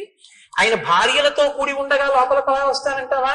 మిత్రుడైనటువంటి వాడు, మంచి నడవడి కలిగినటువంటి వాడు, భార్యా సహితుడైన మిత్రుణ్ణి చూడటానికి లోపలికి వచ్చినా ఏమీ దోషం లేదు. లోపలికి రమ్మని వెళ్ళాడు లక్ష్మణమూర్తి. రుమని ఒక తొడ మీద కూర్చోపెట్టుకుని చుట్టూ వానరకాంతలతో కామోపభోగాన్ని అనుభవిస్తూ కనుగుడ్లు తిరుగుడు పడుతూ బాగా మధుపాలాసక్తుడై హారములు చెదిరిపోయి ఉన్నాడు ఆ సుగ్రీవుడు. లక్ష్మణమూర్తిని చూడగానే ఒక్కసారి ఎగిరి ఆ పైనుంచి కిందకి దూకాడు. ఆసనం మించి నిలబడ్డాడు. నిలబడితే లక్ష్మణమూర్తి అంటారు, లక్ష్మణమూర్తి యొక్క ఆగ్రహం ఎలా ఉందో వాతావరణం కూడా అలాగే ఉంది. కాబట్టి ఎస్తు రాజాస్థితో ధర్మే మిత్రాణం ఉపకారిణ విద్యా ప్రతిజ్ఞాం కురితే కో నృశంసకర సత్త. మిత్రుడికి ఉపకారం చేస్తాను అని చెప్పి ఆ మాట మరిచిపోయినటువంటి వాణ్ణి క్రూరుడు అని పిలుస్తారు. శతం అశ్వానృతే హంతి సహస్రంతు గవానృతే ఆత్మానం స్వజనం హంతి పురుషానృతే. ఒక గోవుని ఇస్తానని ఇవ్వని వాడు ఒక గుర్రాన్ని ఇస్తానని ఇవ్వకపోతే 100 గుర్రాల్ని చంపేసినట్టు. ఒక గోవుని ఇస్తానని ఇవ్వకపోతే 1000 గోవుల్ని చంపినట్టు. మనుష్యుడికి ఒక ఉపకారం చేస్తానని చెయ్యకపోతే వాడు తన బంధువుల్ని చంపి తనని తాను చంపుకున్నట్టు. కాబట్టి మాట ఇచ్చి తప్పిన వాడికి ఎప్పుడూ ప్రాయశ్చిత్తం లేదు. బ్రహ్మగారు చెప్పారు ఒకనాడు, సుగ్రీవ బ్రహ్మగ్నే చ సురాపే చ చోరే భగ్న వ్రతే తథా నిష్కృతార్ విహితా సిద్భి కృతజ్ఞే నాస్తి నిష్కృతి. బ్రహ్మహత్య చేసిన వాడికి, సురాపానం చేసిన వాడికి, దొంగతనం చేసిన వాడికి, వ్రతం చేస్తానని చెయ్యని వాడికి నిష్కృతుంది. కానీ కృతజ్ఞుడై చేసిన ఉపకారం మరిచిపోయిన వాడికి మాత్రం ఒక్క నాటికి ప్రాయశ్చిత్తం లేదు. కాబట్టి ఈ గ్రామ్య భోగాన్ని అనుభవించడం మానేసి చెయ్యవలసిన ఉపకారాన్ని చెయ్యి. లేకపోతే వాలి వెళ్ళిన మార్గం మూసుకుపోలేదని గుర్తుంచుకో. రాముడు చెప్పాడు ఈ మాట అని చెప్తే, తార మహాతల్లండి, ఆవిడ వెంటనే లేచండి, నాయన నువ్వంత కోపంగా మాట్లాడకూడదు. ఎందుకో తెలుసా? ఒక్కటే కారణం, రాముని వలనే ఈ రాజ్యం కలిగింది, రాముని వలనే ఈ సుఖం కలిగింది. సుగ్రీవుడికి ఆ విషయం తెలుసు. కానీ ఎక్కడ మిలిక పెట్టిందో చూడండి. అంత మధుపానాసక్త అయ్యున్న, అంత భర్తతో భోగింపబడుతూ కనుగుడ్లు తిరుగుడు పడుతూ తను బయటికి వచ్చిన లక్ష్మణుడు ఇంకా మళ్ళీ ఇంకొక మాట మాట్లాడకుండా ఉండడం కోసం ఎక్కడ బంధనం వేయాలో అక్కడ వేసేసిందంటే, వేసేసేటప్పటికి ఇంత లక్ష్మణమూర్తి ఇక మాట్లాడడం కుదరలేదు. ఆవిడంది, నాయన నువ్వు ఇవాళ ఈ మాట అంటున్నావు, కానీ ఒక్క మాట గుర్తుపెట్టుకో, సహిప్రాప్తం నజానీతే కాలం కాల విదాంబరానికి లొంగిపోయి మాట మరిచిపోతే అది పెద్ద విశేషమా? కాబట్టి దాని గురించి నువ్వు అంత మనసులో పెట్టుకోకూడదు, క్షమించు. ఇప్పుడు లక్ష్మణుడు ఇంకో మాట అన్నాడు అనుకోండి, విశ్వామిత్రుడి మీద మాట పెరుగుతుంది. తన గురువుని తాను అవమానింపజేసుకోవచ్చా? విశ్వామిత్రుడు అంతటి వాడు లొంగిపోయాడు అని. అందుకని మీరు రాముడి దగ్గర నిల్చోండి. కాబట్టి ఆయన ఏవి బెంగ పెట్టుకోవద్దు, నాయన కార్యం జరుగుతుంది, విడిచిపెట్టు. అప్పుడు లక్ష్మణమూర్తి చెప్పినటువంటి మాటలకి సుగ్రీవుడు ఆ తార చెప్పిన మాటలకి లక్ష్మణమూర్తి శాంతించారు. సుగ్రీవుడు లేచి నిలబడి, నాది పొరపాటు అయిపోయింది, నా తప్పు మన్నించు, నేను తప్పకుండా ఉపకారం చేస్తాను. నా ఐశ్వర్యము ప్రాణస్థా శ్రీశ్చ కీర్తిశ్చ కపిరాజ్యంచ శాశ్వతం రామ ప్రసాదాత్ సౌమిత్రే పునఃప్రాప్తం ఇదం మయా. ఇవన్నీ నాకు రాముడి వల్ల వచ్చినవి. కాబట్టి ఆయనకి నేను ఉపకారం చెయ్యడమా? ఆయన వెనక వస్తే చాలు, కార్యాలన్నీ నడిచిపోతాయి. ఆయనే ఈ 3 లోకములను శాసించగలడు. ఒక బాణంతో 7 సాలవృక్షములను, పర్వత శిఖరమును, పాతాళాన్ని కొట్టినవాడు రావణుణ్ణి కొట్టలేడా? ఏదో నాకు కీర్తినివ్వడానికి వెంట రమ్మంటున్నాడు, తప్పకుండా వస్తాను, ఉపకారం చేస్తానన్నాడు. హనుమని పిలిచారు, దశ దిశల నుంచి వానరముల్ని పిలవమన్నారు. అబ్బో ఎన్ని పర్వతాల నుంచో మహేంద్రగిరి, హిమవత్ పర్వతము, వింధ్యాచలము, కైలాసము, సముద్రాల దగ్గర నుంచి, తాపవనం దగ్గర నుంచి, పద్మతాల వనం నుంచి, అంజనాద్రి నుంచి, మనస్సిల గుహ, మేరు పర్వతం, మహారుణ పర్వతం నుంచి అనేక మంది వానరులు, కొన్ని కోట్ల మంది, 3 కోట్ల మంది అంజనాద్రి నుండి, అలాగే అష్టాద్రి నుండి 10 కోట్ల మంది, 1000 కోట్ల మంది కైలాస శిఖరం నుంచి, హిమవత్ పర్వతం నుంచి కొన్ని 1000 కోట్లు, ఎర్రటి వర్ణం కలిగినటువంటి వాళ్ళు విద్య పర్వతం నుంచి కొన్ని కోట్లు, ఇంతమంది వానరులు బయలుదేరి వచ్చేశారు. వచ్చేస్తే రామచంద్రమూర్తి దగ్గరికి సుగ్రీవుడు లక్ష్మణ సహితుడై వెళ్ళాడు. వెళ్లి పాదముల మీద పడి నమస్కరించాడు. నాది పొరపాటు అయిపోయింది, మన్నించండి అన్నాడు. ఒక్కసారి చుట్టూ చూశాట. చుట్టూ చూస్తే యథార్థంగా కిష్కింధకాండలో చెప్పిన వర్ణనతోటే నేను ఉపన్యాసాన్ని పూర్తి చేస్తున్నాను. ఆనాడుట భూమి అంతా కూడా ఒక్కసారి పరాగము పైకి లేచిందిట. గాలికి చెట్లన్నీ అల్లల్లాడిపోయేట. ఆ పర్వతాలు, శిఖరాలు, నదులు ఎక్కడ చూసినా వానరాలే. ఆకాశం అంతా చీకటి కమ్మేసిందిట. కొన్ని కోట్ల వానరములు, రేపు వివరంగా చెప్తాను. అద్భుతములు, శంఖములు, లెక్కలు చెప్పడం కుదరదు. కోటిని కోటి పెట్టి హెచ్చవేస్తే ఎన్ని సున్నలు వస్తాయో అన్ని కోట్ల మంది వానరములు వచ్చేసాయి. 10 రోజులలో రాకపోతే చంపేస్తానన్నాడు సుగ్రీవుడు. కొండలు నిండిపోయాయి, పర్వతాలు నిండిపోయాయి, శిఖరాలు నిండిపోయాయి, చెట్లు నిండిపోయాయి. వాళ్ళు వస్తున్నటువంటి వేగానికి చెట్లు కదిలిపోయాయి. భూమి మీద ఉన్నటువంటి పరాగమంతా లేచిపోయింది. ఎక్కడ చూసినా భల్లూకములు, లాంగూలములు, వానరములతో కిష్కింద చుట్టుపక్కల అంతా నిండిపోయి వానరములనేటటువంటి వర్షం వచ్చిందా అన్నట్టుగా ఉండిపోయింది. అంతా చీకటి కమ్ముకుపోయింది. అటువంటి చోట పరమ సంతోషంతో రామచంద్రమూర్తి మనసు చల్లబడింది. అందరూ సంతోషించారు. సుగ్రీవుడు లేచి రామచంద్రమూర్తికి నమస్కరించారు. రామచంద్రమూర్తి ఎంతో ప్రసన్నులయ్యారు. ఒక్కసారి ఆ వానరులందరి వంక చూశారు. ఓ, వర్షం వచ్చే ముందు మేఘాలతో ఆకాశం ఎలా నిండుతుందో అలా నిండిపోయింది ఆకాశమని సాక్షాత్తు వాల్మీకి మహర్షి వర్ణించారు. అందరి మనసులు చల్లబడ్డాయని వర్ణించారు. యథార్థంగా అదే స్థితిలో ఇవాల్టి ఉపన్యాసాన్ని నేను పూర్తి చేస్తున్నాను. రేపటి రోజున దీని యొక్క వివరణ రేపు సాయంకాలపు ఉపన్యాసంలో చేస్తాను. మనకేం భయం లేదు. తక్కువేమి మనకు రాముండొక్కడుండు వరకు. ఆయన అనుగ్రహం కిష్కింధకాండలో ఇంకా సీతాన్వేషణానికి హనుమ బయలుదేరిపోతున్నారు. ఇంకన్నీ చల్లని వార్తలే, చల్లబడిపోవాలి. కిష్కింధకాండ చివరికి వచ్చేటప్పటికి మీకు యథార్థం చెప్తున్నాను. ఎందుకంటే ఇక మంగళవార్తలు ప్రారంభం అయ్యాయి.